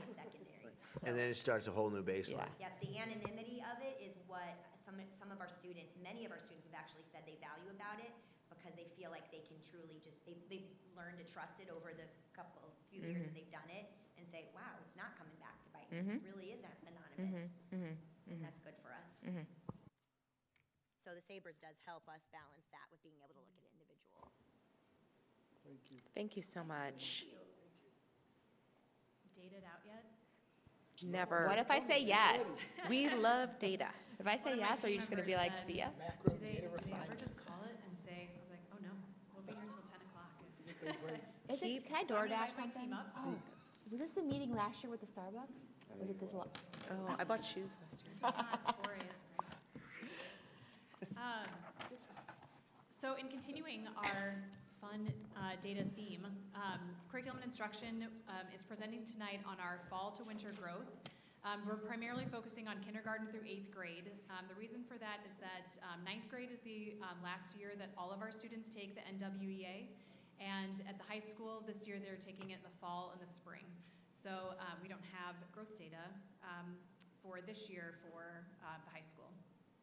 So I wanted to start off by introducing my amazing team. They are incredible, and I'm so lucky to get to work with them. I also wanted to take a moment to thank Dr. McColgan. He will be retiring at the end of this year after 10 years of amazing service to this district. He's overseen multiple math and science program reviews, kindergarten through 12th grade. We have MySci in the district because of him, Math in Focus, and many other programs. So Kevin, we appreciate you. We will miss him terribly. Layla, I've also not seen him smile as much ever. I told him he's very sad. Tonight is his last board meeting. Well, that's right, Kevin. You could just come next year. Starting off with, these are pieces of our district goals this year that are really guiding our work this year and also our presentation tonight. The focus on a strong academic excellence in preparation for all students' future endeavors, whatever that may be, whether it's college or career or anything in between. Ensuring the success and growth of all students. Growth has really been our primary focus this year because, as Pablo mentioned earlier, our students can, show up, and many of them do, with high achievement and high performance. The growth is really what is on us, of taking every student, however they come into us, and making sure that they are growing. And then enabling all students to thrive academically, and then addressing the opportunity gap so all children can perform at grade level or above. So a reminder that this year we moved to a new assessment in kindergarten through 5th grade, which is iReady. It's our universal screener that is DESE approved. We give it 3 times a year in fall, winter, and spring. We're so far really pleased with the assessment. It is really helping us get more targeted information about students and figure out next steps. We have some pretty exciting growth data in the K through 5 from fall to winter. This is showing you on the, yep, it's to your left also. On the left, our reading data, and on the right is our math data. All 5 buildings scored in the high growth, high performance quadrants.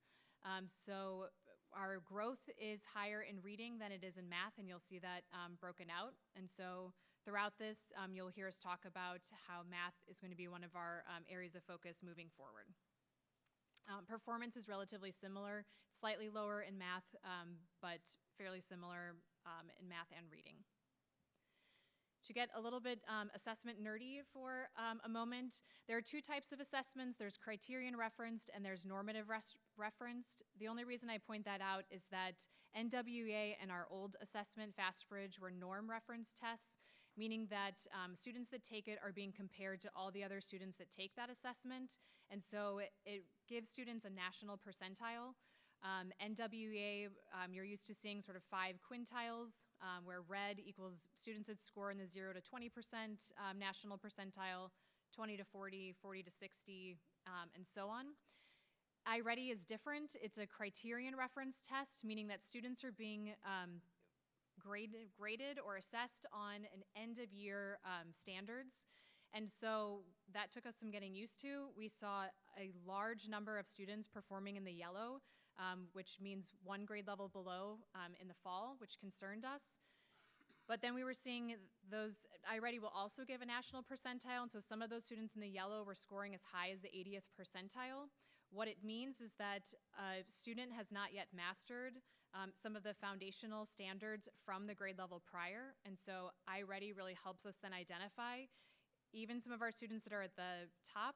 These are some of the gaps that they are missing, and so that's how the test has enabled us to make much more targeted decisions for students. So iReady has 5 different levels. Green and striped green is on grade level mid, late, or above. Yellow means 1 grade level below. Red is 2 grade levels, and then the red striped is 3 or more. These next 3 slides are also from iReady. iReady is also different than NWEA in that iReady only gives 1 end-of-year growth target. So unlike with NWEA where they give smaller growth targets throughout the year, iReady only has 1. And so at this point in winter, what we had to look at is how far have students progressed towards their end-of-year growth goal. Obviously, being halfway through the year, we would expect that our students are at least 50% of the way towards meeting their end-of-year growth goal. iReady also has something called stretch growth. Stretch growth is an additional goal, so all students have a growth goal and a stretch growth goal.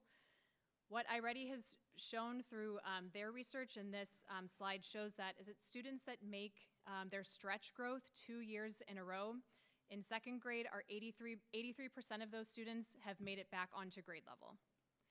The middle bar, which is that lighter blue, means 1 year of regular growth and 1 year of stretch growth. 56% of those students have made it to grade level.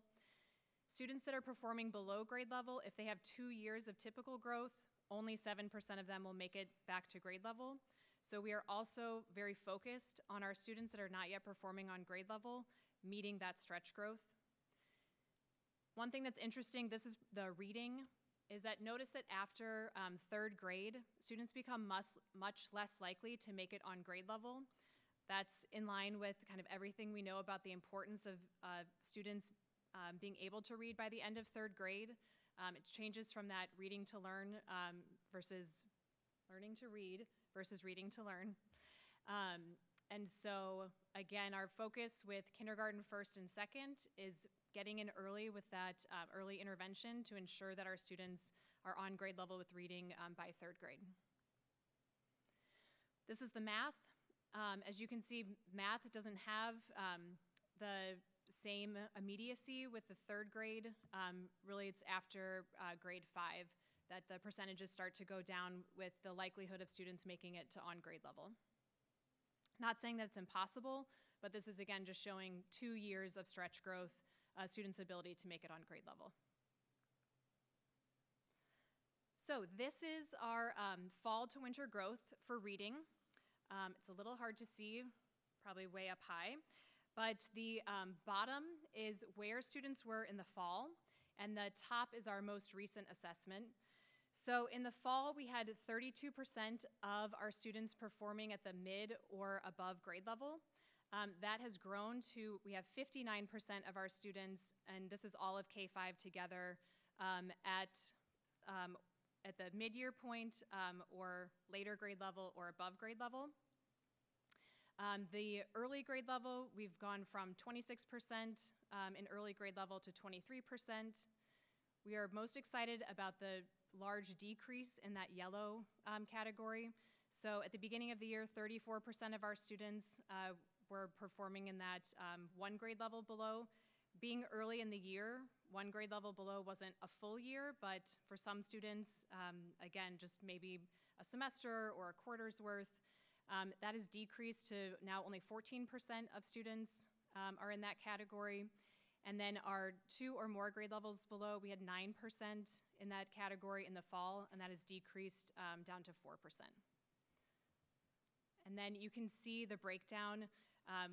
iReady gives us individual scores on all the various subtests for reading and for math.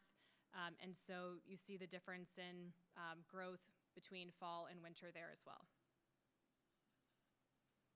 So currently, we have 269 students that are in that yellow category, that's 1 grade level below, and we have 76 students that are 2 or more grade levels below.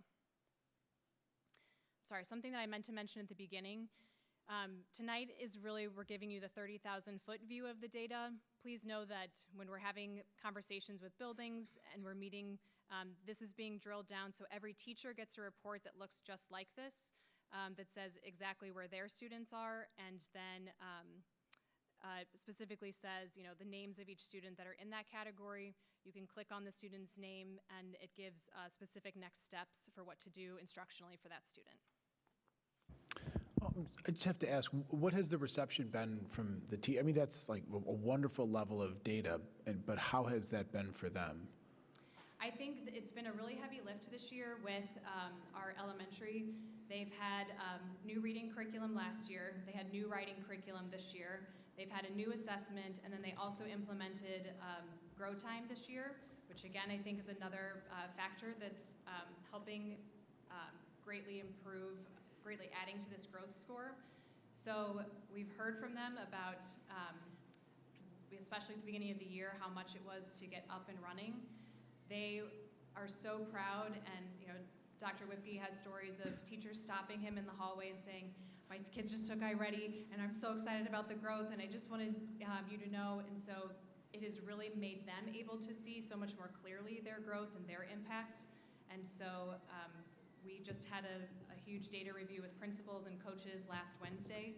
And again, the way that we're able to celebrate teachers that really went above and beyond in their growth, and then the specific kind of follow-up and next steps for teachers whose growth was not as strong has been really good. So it's been a lot, but overall the feedback from the assessment has been really positive, and I think our teachers have really stepped up to the challenge and done a phenomenal job of working with their students. Good, that's great to hear. Thank you. This is our math breakdown. So again, we had, in the green category, we had 41%, and it's moved up to 44%. And then we went from 50% of students being 1 grade level below, that's shrunk down to 28%. And then in the below 2 or more grade levels below, we went from 8% down to 4%, so cut that in half.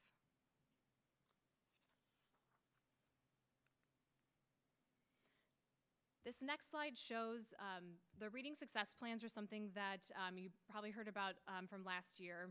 This is part of the new Missouri mandate with their reading initiative.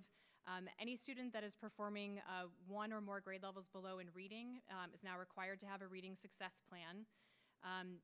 There's different levels of reading success plans. Some students might qualify, and they're receiving mainly Tier 1 instruction, where just the regular reading lesson is meeting their needs.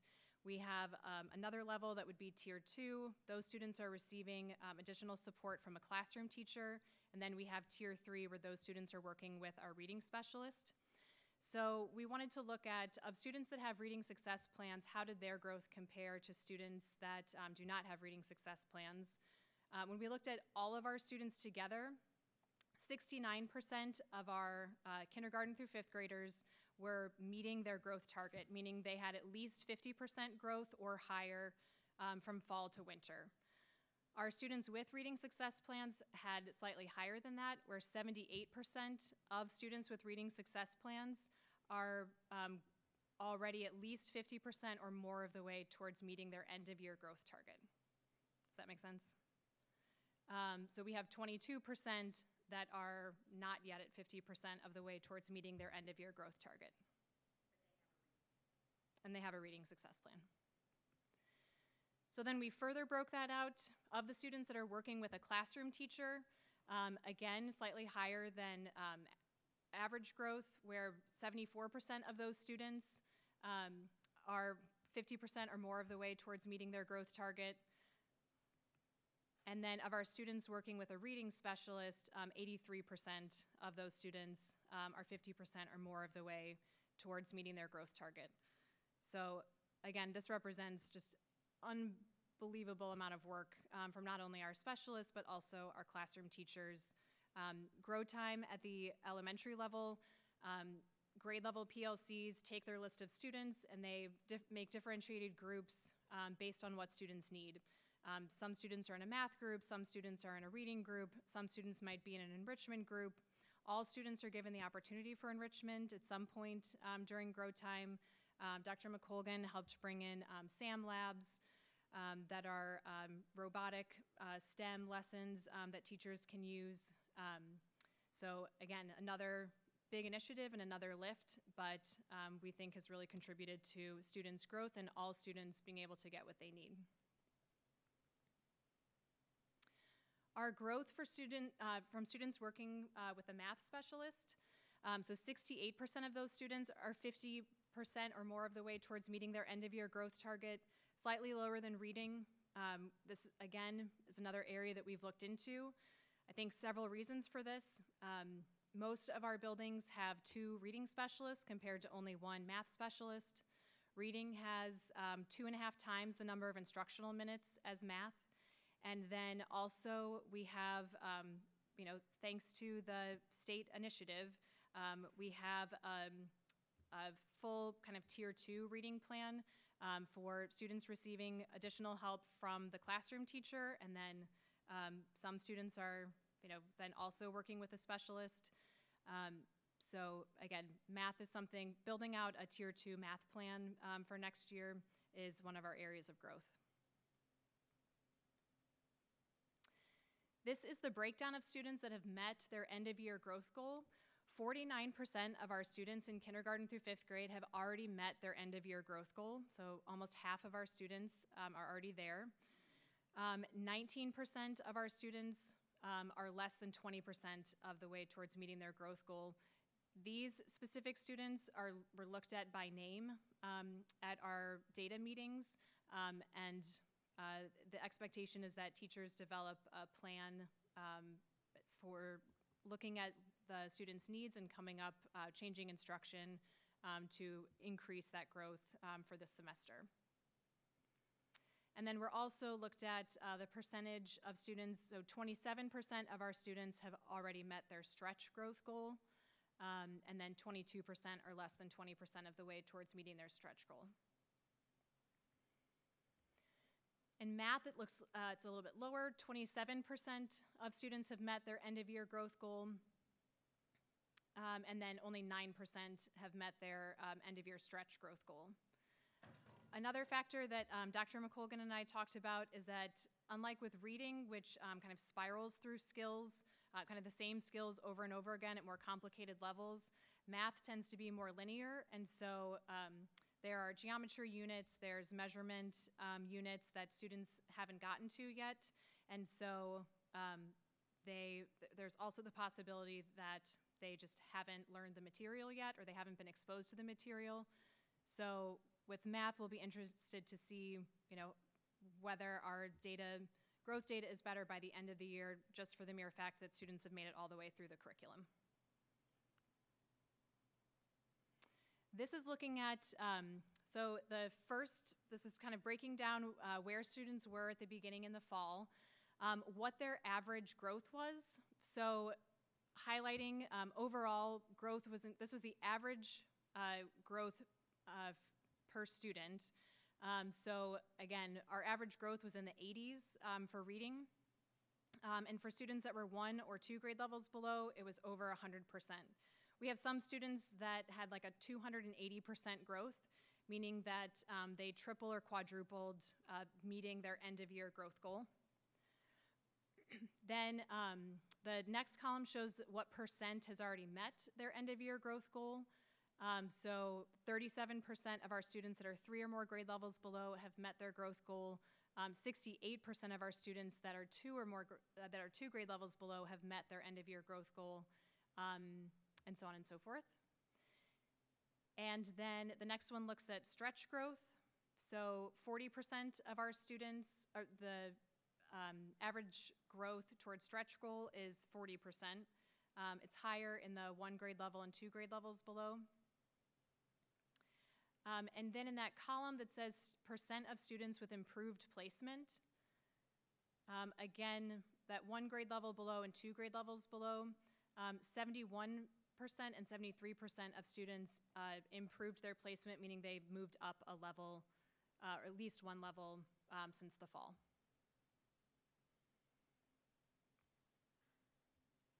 And then we have math.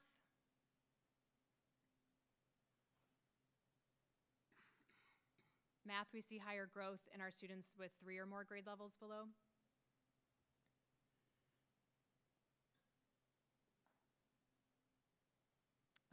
Less growth with students that are mid or above grade level in math. 26% were able to improve their placement.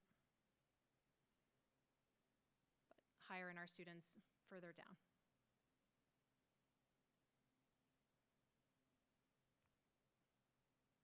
And then looking at 6th through 8th grade, we're now switching to NWEA. So again, shifting more towards that national percentile mark. This is looking at our achievement for 6th, 7th, and 8th grade. Again, the goal with NWEA is that we would like all students performing at the 65th percentile or above. That means college and career ready according to NWEA standards. Our main area of growth, when looking at our bottom in the course-specific math, the Math K-12 is the NWA assessment that our students in Math 8 take, which is our on-grade level math course in 8th grade. If you are not in Math 8, then you are either taking Algebra 1 or you're in accelerated math where you're taking Algebra 2 or geometry. So our achievement is far below where it should be for Math 8.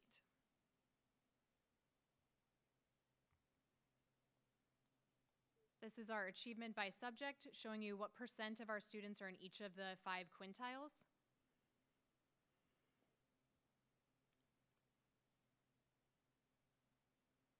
Reading is at the top and math is at the bottom.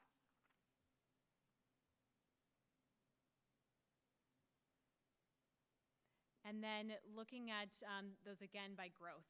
So with NWA, we want students to at least be growing at the 50th percentile or higher. We are not meeting those growth targets in 6th grade in reading or math. And then we are also falling short of that growth target once again in our Math 8.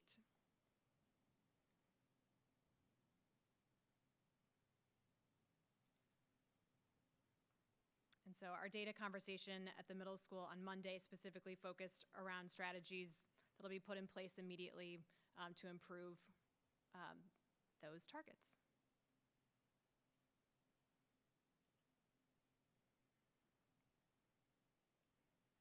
And this is our growth by subject.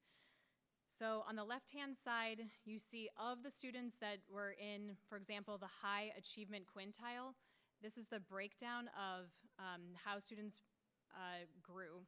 So of students in the high achievement quintile, 30% of them were in the high growth category, 27% were in the high average growth category, the 21% in the average category, 14% in the low average, and then 6% in the low growth category. Once again, a major concern is how we are growing our students in the low achievement. The students in the low achievement, of the students that are in there, 34% of them were also low growth. Where our students in the low achievement, we want in much higher growth. Should be.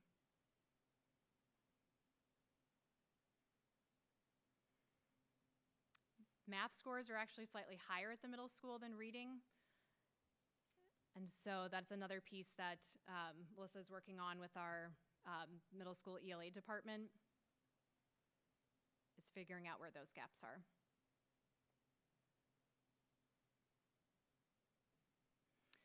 So our next steps, what are we doing about this?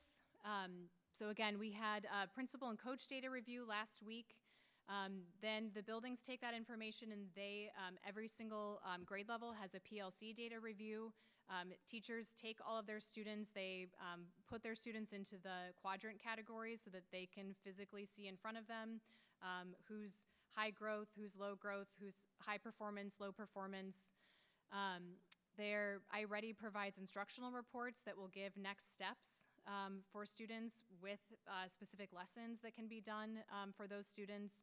And that's students that perform at all levels. So if you're 3 levels above, it will give you next steps and lessons.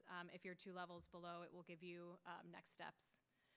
And then another piece we talked about is really demystifying data with students and being able to let the students see where they're at, see their goals. Another great benefit of iReady is that all students are able to see growth. And so when they look at the breakdown in categories, all students have some kind of celebration of, look how I grew in comprehension, or, oh my gosh, I jumped up 2 grade levels in phonics, or I tested out a phonemic awareness, so that all students are able to report on, these are my celebrations, and then here's my next step, no matter where they're at.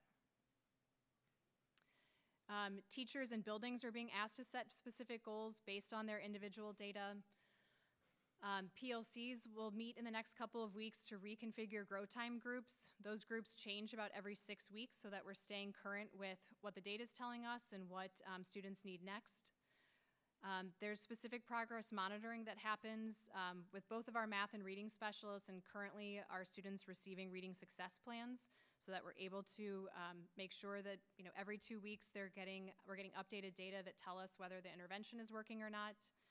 And then we're also looking at, iReady has a shorter growth diagnostic that can be given in the middle of the semester to check for growth, particularly for students that had low growth in the winter or that were not on grade level, to make sure that they're on track to meet their end of year growth target.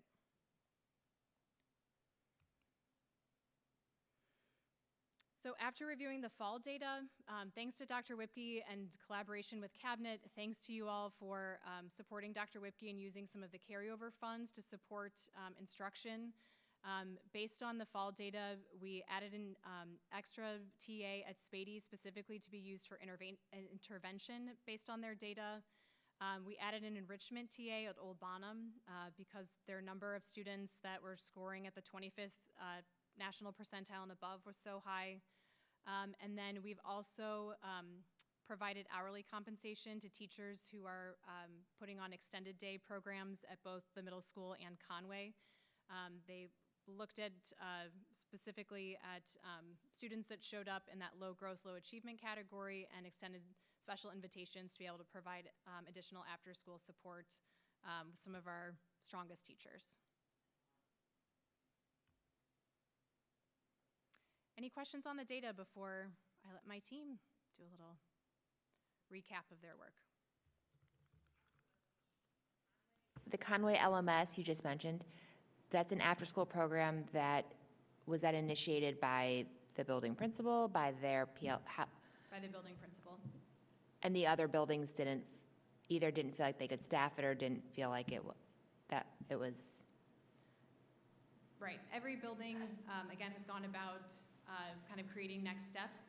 Our job was we went to buildings and said, how can we support what do you need from us? And okay. So and that's what yes. so if you come back at Spady and that's what these were all building-driven sort of remedies. Okay. And then the goal is that tracking the effectiveness of each program, and then if one shows up to be more successful than another, then putting that in place district-wide next year. Got it. Great. All right, I'm going to hand it over to Melissa Anderson.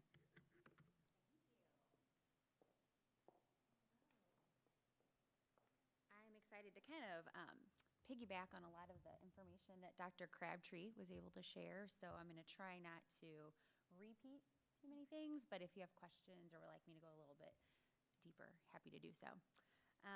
We're just going to kind of start off with talking about just a couple highlights from our literacy kind of work this year. A couple things in regards to the state literacy initiative that Dr. Crabtree highlighted. A big focus area, as she mentioned, was our elementary literacy curriculum. And so really having this overall comprehensive effort to help all of our students become strong readers and writers. I often get chuckled at by our team because there's a lot of conversation about literacy, but as we've seen, it really does touch so many different areas of our students' lives. We see it, and we've had a lot of conversations about how students do really access their literacy skills, and not just during those minutes in the ELA block, but in math, in science, in social studies, and at the secondary level in the different courses they're accessing. So we definitely believe that this is an area that will help our students succeed. And a couple steps we've taken, we have our elementary curriculum is aligned to evidence-based resources, and we are able to use best practices, a focus on that to help support growth for all students. As Layla mentioned, we are using a variety of assessments to monitor our growth for students and to better support our student learning. These tools have really helped us gain insight into amazing conversations around next steps for our students. And as Layla highlighted, I've had the pleasure of sitting in a lot of our PLC conversations at our elementary buildings, and it's just that. It's a conversation about kids. We're not just looking at the numbers, but we're actually talking about individual students, what's going well, what we need to put in place, and getting our specialists and our coaches and everyone to collaborate around the whole child, because our kids aren't just numbers on a chart, like what's really going on and how can we help support them. So it's been an honor to be a part of these conversations, and it's been very exciting. Another piece of it is just making sure that we have meaningful professional learning opportunities that are ongoing and really getting feedback from teachers on what support they need. As Layla mentioned, there's a lot of new in our elementary space right now, and so really just getting feedback on how our team can best offer support. Is that through support on our professional learning days? Does it come through the work of some of the PLC work? How can our coaches help support? And as I'll highlight in just a minute, our specialists are so knowledgeable, and how can they provide that ongoing support, right tool, right time for our teachers? Getting to know this clicker here. As we've already talked about, the growth for all students has just been a huge part of our work this year. And that's really a big commitment our team has made, is how do we put structures in place across the K-12 system that helps all students continue to grow. And we really believe that all of our students can grow regardless of where they're starting. These structures include things such as Grow Time, Flex, and Seminar. They provide opportunities for intervention, targeted supports that Dr. Crabtree mentioned, as well as opportunities for enrichment. Moving forward, one area of focus in this, based on some feedback from community members, teachers, and really is just looking at some structures and resources that will help us continue to provide additional support in the area of writing. When we talk about ELA, it does encompass so many different areas. We're talking about reading, writing, those vocabulary, word study skills, and so really wanting to look ahead to how we can help support writing supports for students during the Grow Time, the Flex Time, and Seminar. I did want to highlight the amazing work of our specialist team. We are very fortunate to have reading specialists across all of our buildings, and they provide such amazing support across multiple areas in our buildings. Not only do they provide that intensive intervention for our students, but this team has been absolutely instrumental in supporting our teachers as well as our building leaders in the implementation of that targeted support that we heard about, where the classroom teachers are identifying through our wonderful assessment system that we're very grateful for, identifying those really targeted skills that students need support in. And they have just been a wonderful resource for our classroom teachers and helping them have access to the resources and tools and feel confident in doing those supports in place.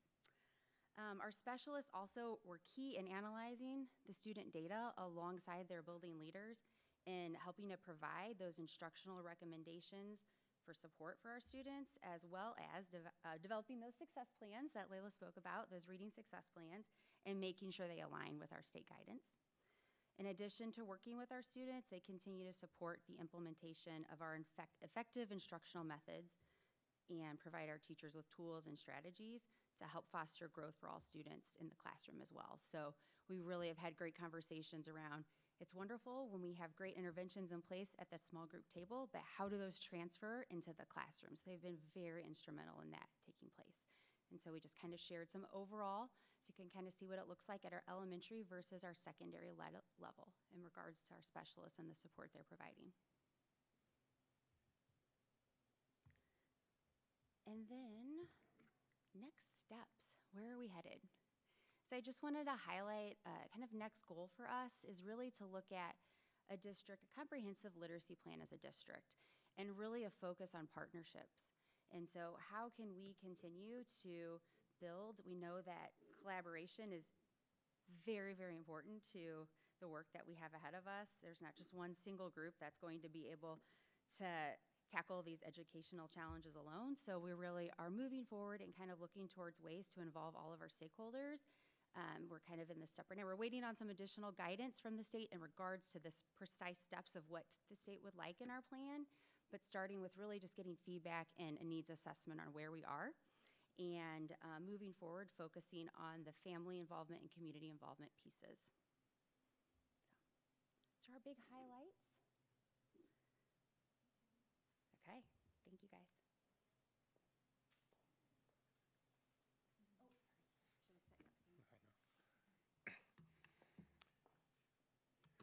I always follow ELA. As Dr. Crabtree alluded to a little bit, we've spent the last several years really focused on ELA in the elementary, and it's given us a little bit of time to think about math from a different perspective, with the fact that math, the sort of overall body of knowledge and the standards don't change very often, because kind of elementary math is always just kind of elementary math.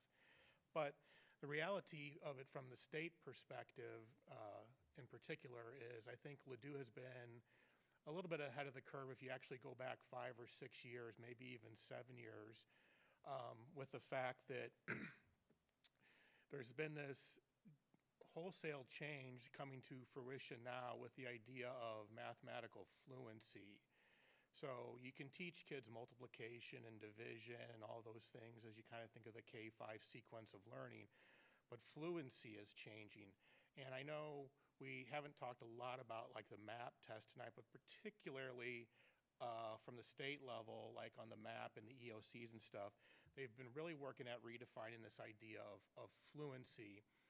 And I think we have positioned ourselves, luckily, that now we're in a position where we started 7 years ago, other districts are now having to play catch up, but we've positioned ourselves really well. And what I mean when I talk about fluency is the fact that if you asked people in the state now, they would define that as that fluency is that they're not looking for simple, quick answers on a timed test anymore. They don't just want kids to simply just give you 3 times 2 is 6 and do it very quickly and that, or just simply do a MAP test where it's just a simple algorithmic type of situation anymore.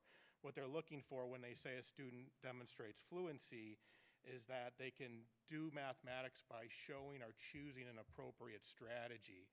So given a situation, what can you draw, or how can you choose a particular strategy?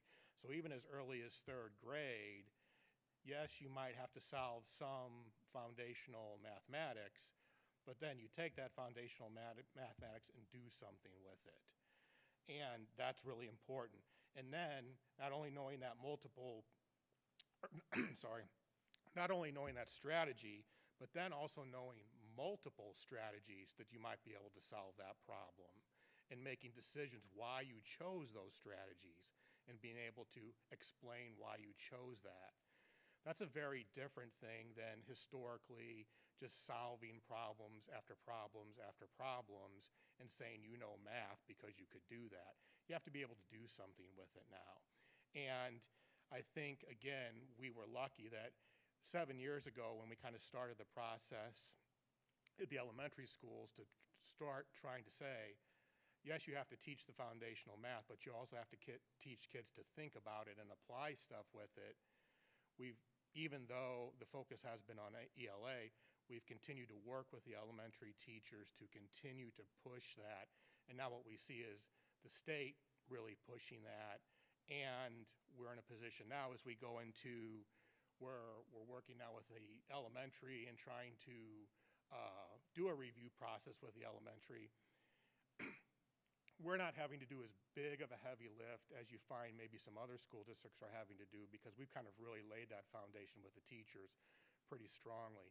So actually started this week, working with some different elementary teams to start looking at 25, 26, and how we're going to start revamping K-5 math and what that might look like. And that's kind of like a very big picture at this point of how we want to kind of change potentially everything. And all things are kind of on the table right now of how we might want to take a look at that and what that might look like, from all the way down to resources and all of that stuff for the elementary program. And we actually started doing that this week. And that's going to be an exciting thing to do that, to be able to do all that.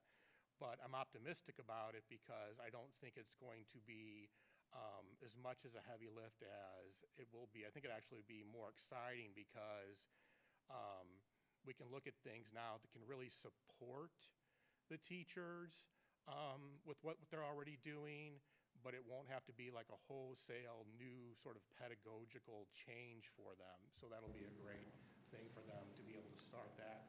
Oh, excuse me. Yeah. When do you anticipate completing that review process?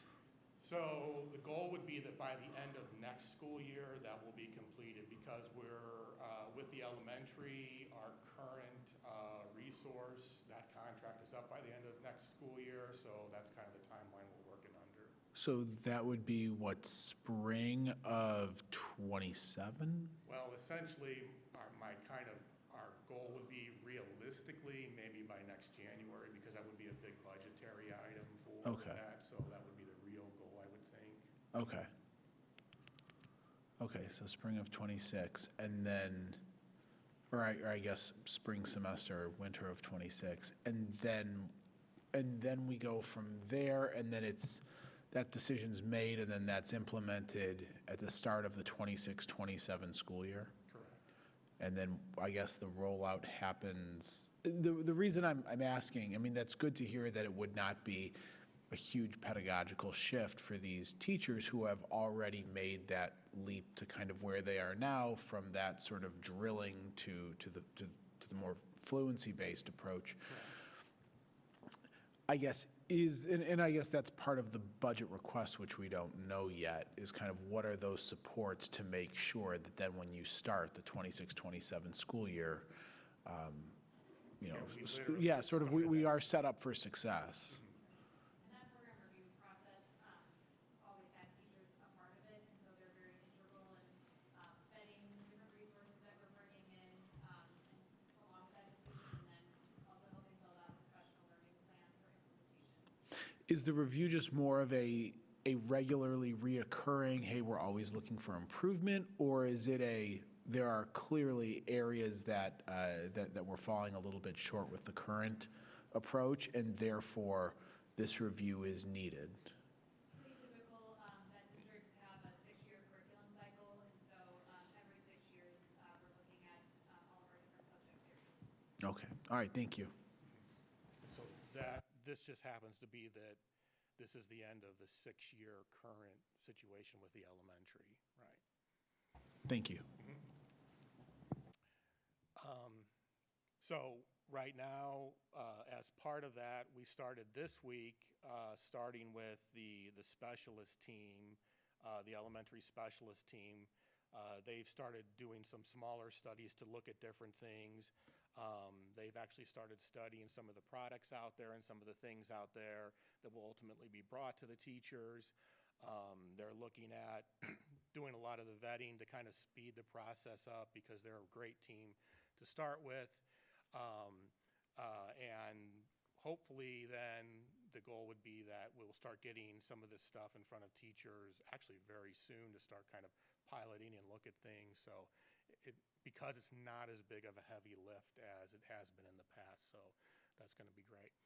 And then as far as other things have gone, we have, because the elementary has been focusing on elementary, the other current state of like 6-12 math has been, we've worked very hard with the secondary level for the past 2 years, really having them focus on what I would call a standards and curricular understanding of whether it's been by course or whether it's been by a standards vertical alignment.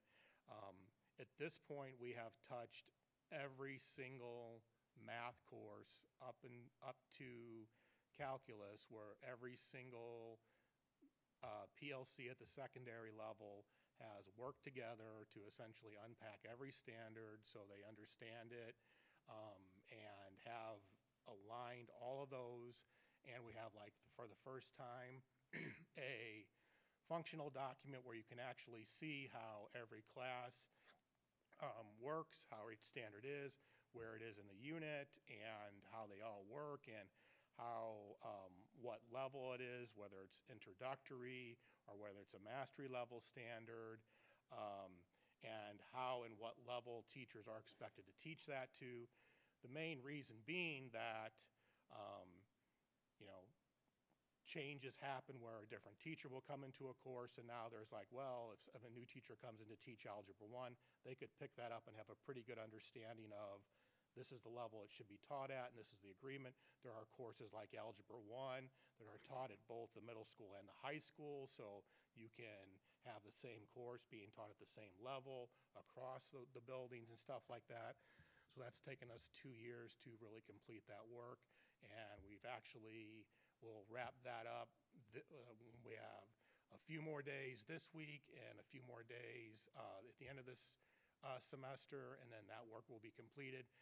But a lot of that emphasis has been on Algebra 1 because of that crosstalk between the middle school and the high school on that, and that's been a traditional place where it's been difficult to get those teams together. So there's been a lot of emphasis on working with those two groups to be able to do that, and that's actually been a very productive work, and there's a lot of cohesion now there that hasn't been there in the past. So that's been really good.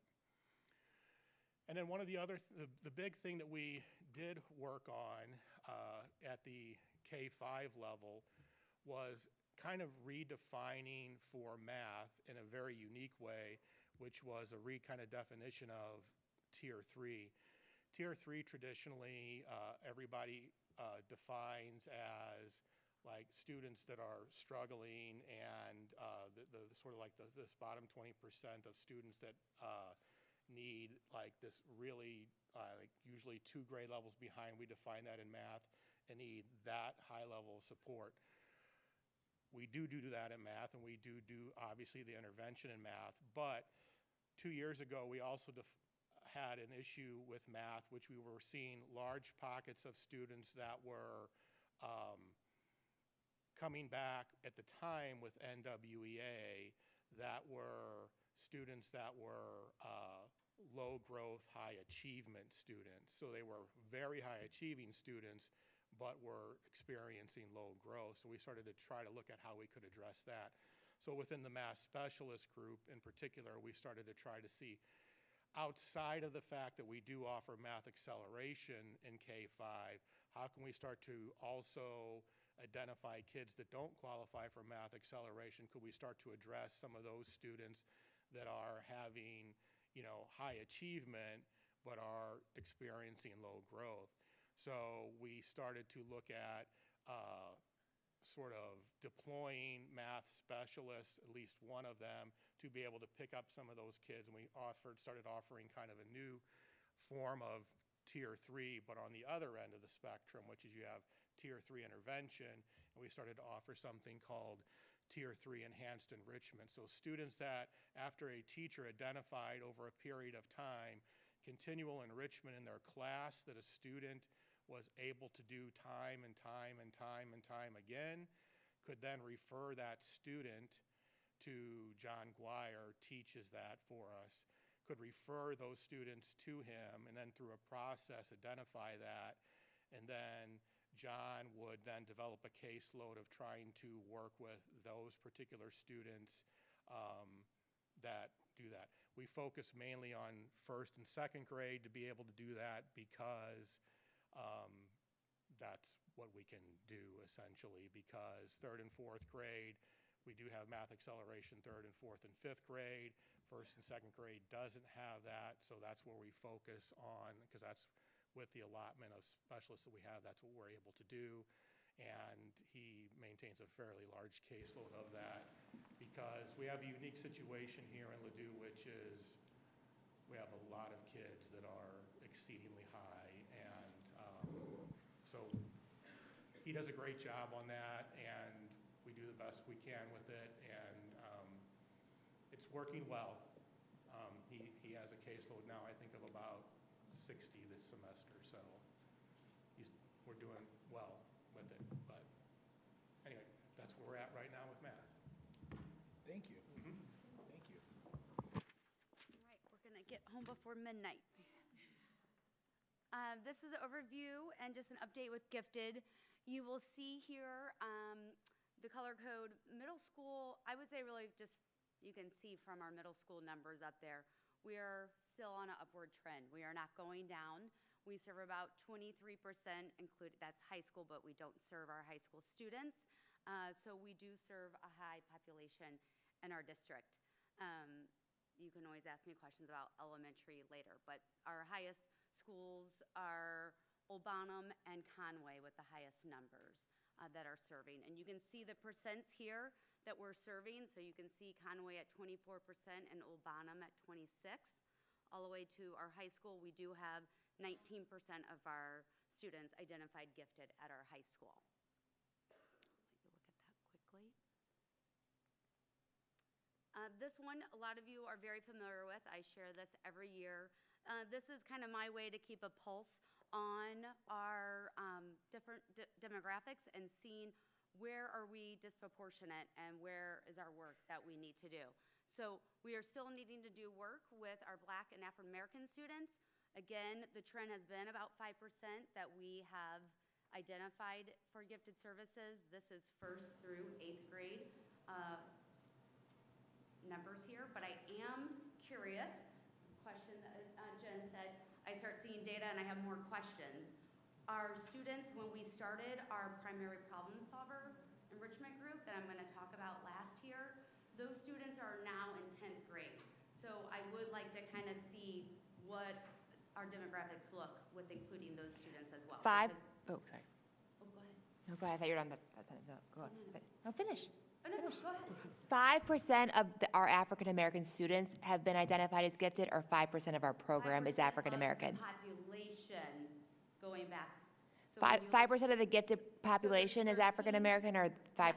There's 13% African American students in our district, 1st through 8th grade. We have identified that is 5% of that population. So there's a 20% equity index rule. So what I'm really shooting for there is 10%. You'll see like Hispanic, if we go by the 20% equity index rule, we have met that. All of our other demographic areas, we have met or surpassed that demographics is represented in our gifted program. So where we're lacking, again, the goal here, the right side, we're wanting to see 10% to be proportionate with the 13% of Black or African American students in our schools. And that's 1st through 8th. Good, thank you. I know that this slide is confusing, so thank you for clarifying.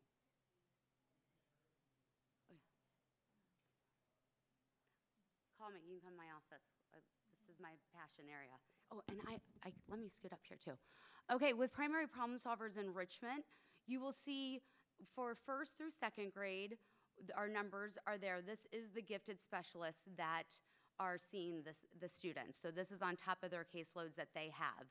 Something we did not share about the TA at Old Bonham, that's enrichment for math. She is also covering those 8 students that are 3rd through 4th for primary enrichment. So that is wonderful that we have that to take off of the caseload for the gifted specialists there. Along with that, Conway, 3rd and 4th grade primary problem solver enrichment, John Guire has taken that on as well because of their caseloads being so high because of the gifted specialists. At Spady and Reed, though, the gifted specialists have taken on all of their primary problem solvers. An update from the last year that you saw me is we have updated our curriculum. We have actual curriculum that we have written for our first and second grade primary problem solvers enrichment group, and we hope to expand that to have actually written curriculum for third and fourth. But what we use, we're going to tap into the SAM labs for the STEM piece of it, but we're already doing activities and lessons with divergent thinking, STEM, creative and problem solving, and the big piece that you touched on earlier, really this primary problem solver group that makes up a lot of makeup of our Black and African American students, along with other demographics, but we have about 37 students in our primary problem solvers that are Black or African American. It's about the relationship piece and exposing them to things that they have not been exposed to in the regular classroom, and building that relationship with those students. We've had students that come back that have told our teachers in middle school and high school, I would have never gone into STEM, I would have never done a Lego team if it wasn't for this class. So that's all I have to share.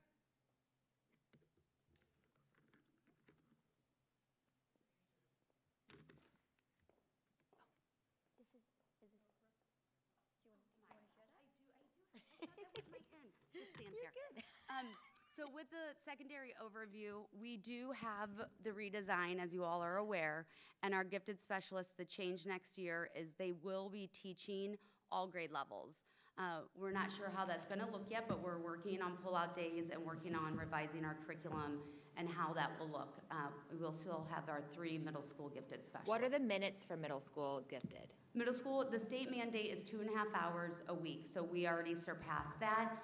It is going to be cut, because it is during that flex time. Yeah. But we are very pleased with how it's going to be. It's the best case scenario for our students. Yeah. So I have a what is overexcitabilities? Overexcitability, so with gifted students, they tend to have different overexcitabilities. So it could be emotional. And so there's different types of, they take in emotions a little bit differently and a lot more intensities when you are gifted. So the high school, we have an ELA teacher that has taken on, along with teaching her ELA classes, she also has time now to do the freshman support seminar. She's provided PD. I have provided PD as well, but that was last school year that we have presented that. And it just helps with the strategies and the stress and the things that take place with our gifted learners, with some of those intensities that we see that they're struggling and they need supports. Okay, thank you. Yeah. I apologize. I thought I was over, but this is my last slide.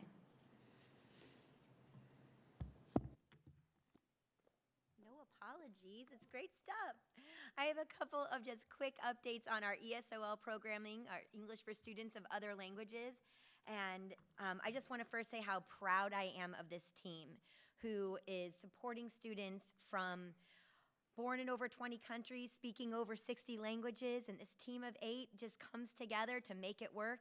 And as you know, we have some families, not just in ESOL programming, beyond that, who are really struggling right now in the last couple of weeks. There's a lot of anxieties and fears, and our ESOL teachers for the students that are struggling within the program have really been there to step it up.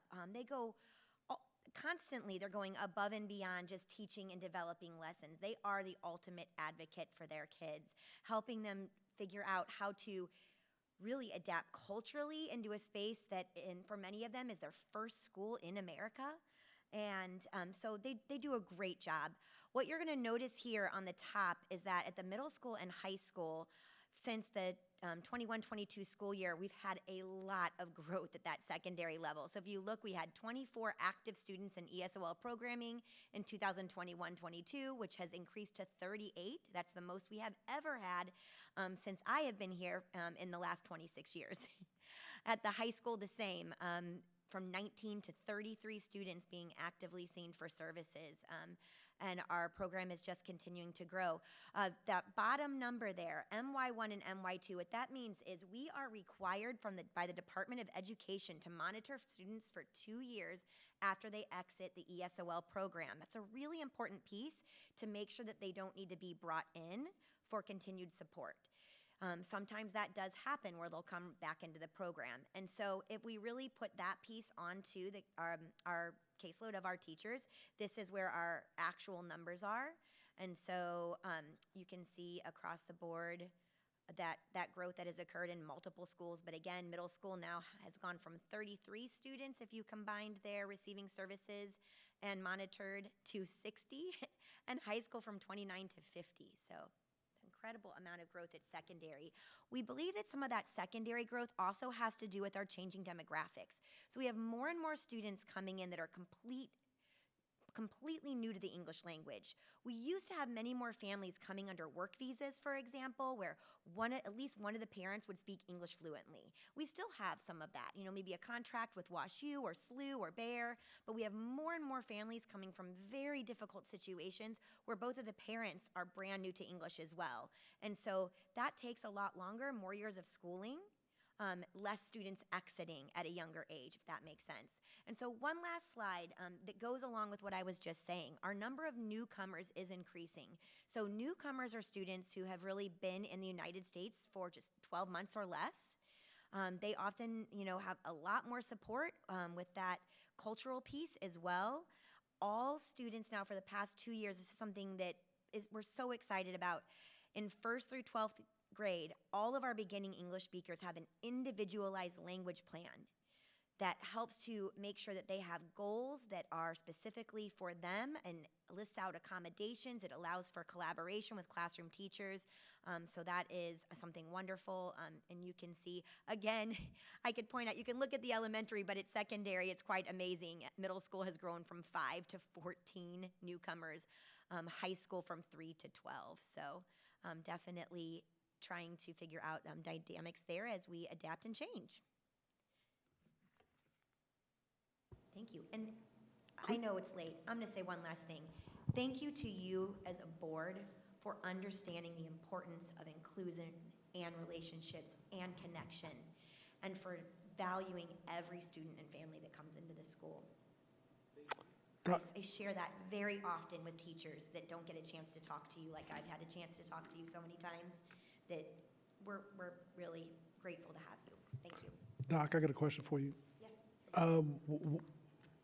How have teachers been receptive, again, in terms of accommodations like a 504 IEP? We know we've had conversations about how teachers can feel like that's just something extra.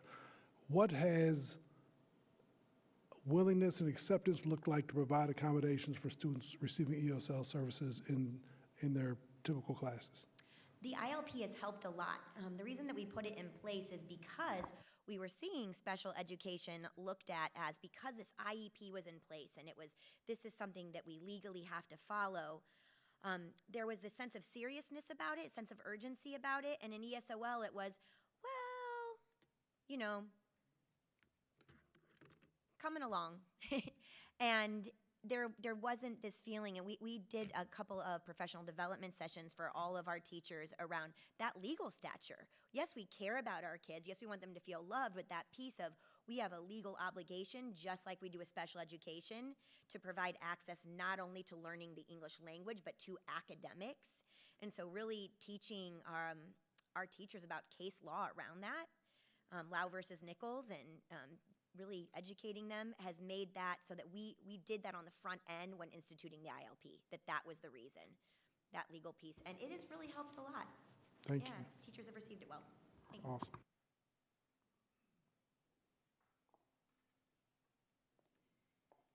So in conclusion, our goals moving forward are improving district math scores with particular emphasis on K-5, closing the gap between our on-grade level and our enrichment math courses, building that Tier 2 system of support for math, and then also particularly focusing on that improving growth for students in our low performance category at the middle school level. And then engagement is the third one that I mentioned earlier, but didn't add on. So those will be the goals moving forward for our department. Thank you so much for your time. I know it was a very long evening, but we really appreciate your thoughtful questions and engagement. I have a quick question, Layla, before you go. Just the NWA middle school scores that both were below what the target is. Do you have any, do we know why that is? And is it students not being ready from the 5th grade center as they get into the middle school? Or What may be causing that, and how do we make sure that that's part of the discussion as you're looking to rectify? We have definitely been having conversations around the fifth grade center, their schedule, and their number of instructional minutes. This particular sixth grade class, one of the questions is, looking at that transition of coming into a new building. It's not uncommon to see a drop, but I think that there's also what's interesting is I think 30% of the sixth grade class is identified gifted, so it's a class that has some unique learning situations. So what's interesting is I think we're seeing more of those students at the top that are not growing as well, growing as much as in our 7th and 8th. For 7th grade, their achievement, it's not showing up, but their 7th grade's growth is higher, where there's a higher percentage of students that are performing below grade level, but their growth is higher. So it's something that we're digging into at the middle school. Okay, thank you. I'm going to piggyback off of that, and I'm really tired, so I'm going to try to have this make sense. This current sixth grade class, I think, is the first class that as third graders, their parents could elect to test them for math acceleration, as opposed to having a teacher in first or second grade or third grade refer you to the test. So the amount of students that were being prepared, and so I'm curious, and I have been for the last couple of years, and I have talked about this, and not in open, just when I've been able to grab your ear, about that math number in these grades that are currently would be 3rd, 4th, 6th, 7th, 8th right now, and then even back to now, they're the kids that are 5th.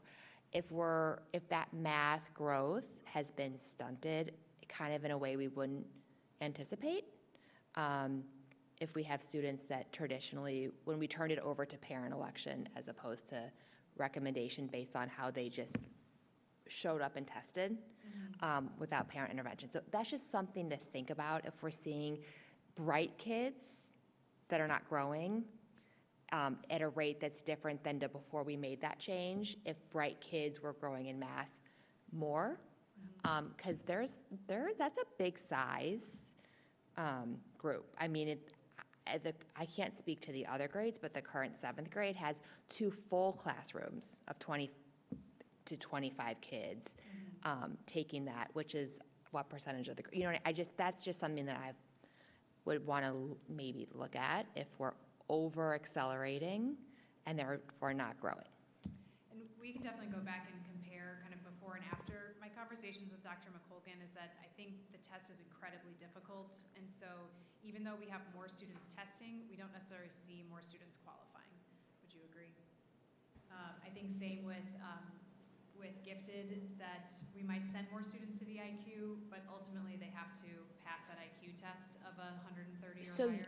So you would have had 4 years ago, I'm just using the 7th grade, it could be 6th grade, it could be 8th grade. You would have had, 4 years ago, you would have had north of 40 kids in math acceleration in 7th grade, because it was like 1 or 2 per grade per class before. So that's just something, I don't know if they're really letting, maybe the percentage that's getting in, but not necessarily the volume, the numbers. I don't know, just something to look at. I don't know. Okay, I appreciate it. Okay, I know it's once like- before we talked about that because the level of achievement was so high that was a lack of growth because they were already there. Yeah, so it's harder to grow when you're already here versus the kids that are here. So I'm not sure if that may also be playing a part into those numbers. But I know you also showed on that one slide that reading was also below level for that 6th grade class. So it just makes me wonder what are some of those contributing factors? That's all. Absolutely. Yep, and that's what we're digging into as well. Thank you. Thank you, everyone. Thank you. Okay, Dr. Macy. All right. From the bullpen. This is nobody comes to a January meeting ever again. I heard this is 5 minutes. It's so great to hear all these other presentations. It's nice, and we can certainly be efficient. I do want to acknowledge, for the record, because this does go into the the board docs, and that's where it lives. The importance of tonight's presentation is truly to serve as backup for the adjustments that the board approved in the consent agenda. So thank you for that. We do adjust the budget once a year, and what we do is we take that board workshop in January. This year it was January 13th, where I believe we spent a couple hours and we actually reviewed this presentation along with twice as many slides as we talked about some capital projects and some future philosophical budgeting moves. So tonight's presentation is going to be brief, but it was important to acknowledge that we've had extensive dialogue about these changes and the board actually approved them in the consent agenda. So just a couple quick slides to highlight the big changes. This first slide here shows where we were at the preliminary budget 24-25. From there, we do move fluidly throughout the year. We have an extensive board retreat in June where we talk about potential capital projects and capital needs, and that is our biggest adjustment as you see moving forward. So when we look at that middle column and directly to the right, we originally projected a surplus at the end of the year of about $6.3 million. That number now is $4.1 million, but keep in mind that knowing that we were moving forward with projects at the West Campus, knowing that we were moving forward with the parking lot projects here, the board did authorize 10 cents to be levied in our Fund 4. So we had $2.75 in Fund 1 and 2, but we were able to move 10 cents over to Fund 4 so that we could increase our revenue in that capital project fund.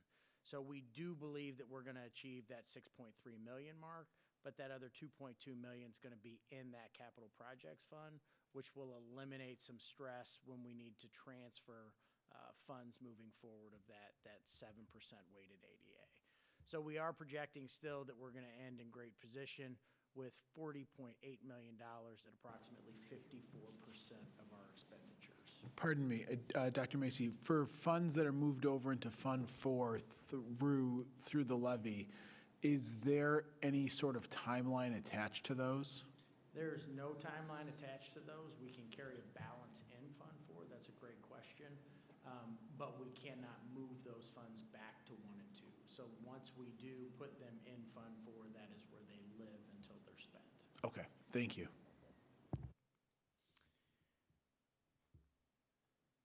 So as we look at our budget adjustments and revenues are trending great, we do believe that we could achieve as much as $1 million more than what was initially budgeted. But we are watching areas like Prop C, which is sales tax. So again, the budget is a fluid document, and we'll make adjustments, and we'll have dialogue with the board as we progress through the year. But our biggest adjustments come in the lines of expenditures. So we are trending a little higher in salaries and benefits. I know that Dr. Crabtree talked about some of the intervention work we're doing, but we are also moving some funds in there too to support our medical plan. So we look at pharmacy benefits and we look at our medical expenses, and they're trending up across the country. So to be on the safe side, we have moved some additional funds in there. We are self-insured, so we have not incurred those claims yet. So there is a potential that we could have less than what we've moved in there, but we felt like at this point in time it made sense to increase that a little bit. Purchase services, our largest purchase service was our liability insurance. We communicated with the board the significant increase that we've seen with music. Again, we do have faith in our co-op with music, but based off of what we've seen with the catastrophic weather events, our premiums did come in about 32% higher than what they were in the prior year. So an area that we'll watch moving forward, but we did make an adjustment there. Supplies were level at $4.5 million, and then that capital is that big adjustment. So we initially started with $7.6 million. We were paying off the windows at Reed and Conway. We're completely finished with that project, and now we're ready to move on with the West Campus project and the high school parking lot project. So we'll have bids for the board in the spring, looking forward to doing construction in the summer. But we did increase that expense in our capital, and we did make that transfer too based off of the conversations with the board in the June workshop. So any questions about those adjustments? So our fund balance, I know we talked about this extensively at the workshop. Our fund balance is trending right in that 40 million range. It looks like there was a dip in 21, 22, but really those were funds that we went back and transferred from prior years. So we've actually maintained a very stable fund balance since 21, which was our last dip the year that I arrived. So we're in great shape. We continue to trend in great shape, and we do appreciate the board being willing to move forward with some projects in real time based off of the fund balance. Parameters, we talk a lot about parameters. We are finishing this cycle right here. The key number there is the revised CUME underspend is just over $1 million. When we look at how we got there, the current carryover, we moved 1.5 million from the carryover into Prop L. If you factor that in with the remaining underspend, that would put the carryover at about 2.5 million. We did use the 1.1 to upgrade the teacher audiovisual equipment with Dr. Brown in all of the schools that were not necessarily impacted with the Prop L renovations. So we wanted to ensure all staff had the same AV equipment moving forward. And then we've left 500 on the table to address any shortfall with any of our community-based programs. Really, it's our early childhood. Our community-based programs are actually increasing in revenue, and that was another adjustment we made. So we are projecting approximately 926,000 in carryover. So when we look at this graph, the graph, again, we put in trend numbers, so that graph is definitely trending in the right direction. Now, we do want to put the disclaimer out there. I know Dr. Whipke talked about the legislation out there. Senate Bill 190 was passed last year. Impact to be determined. We won't know that impact until we get our collections a year from this past December. We are tracking a significant amount of new legislation. We've been filling out fiscal notes that coincide with legislation aimed at reducing assessment percentages, reducing those by 2%. Even though they look like a 2% reduction, they're really a 10.5% reduction to our revenue from real property and about a 6.25% reduction in our commercial property. State funding, Dr. Whipke again talked about the foundation formula not being fully funded. There are a lot of districts scrambling right now. Ladue is hold harmless, so that decrease in funding will not impact us, but in full disclosure, our entire state foundation formula amount is about $1.6 million. So again, the impact will be minimal to us, but we received minimal prior to that move. He did say transportation was going to be fully funded, so we do appreciate that. That is the only, what I would say, fair funding formula across the state. Everybody is funded transportation equally, but typically that is the first area that is cut. From a revenue perspective, we'll continue to look at interest rates. We're actually trending still in good shape. Interest rates are above 4%, so we'll take and we'll appreciate that benefit as long as we possibly can. So any questions? All right, thank you. Thank you. Thank you. And with that, we have come to the end of our agenda. Is there a motion to adjourn? So moved. Thank you, Keisha. Second. Thank you, Pablo. All in favor? Aye. Any opposed? Motion carries. Thank you, everyone. Thank you. you all for your presentations. Yeah, thank you. Is that truly permission granted? Permission granted.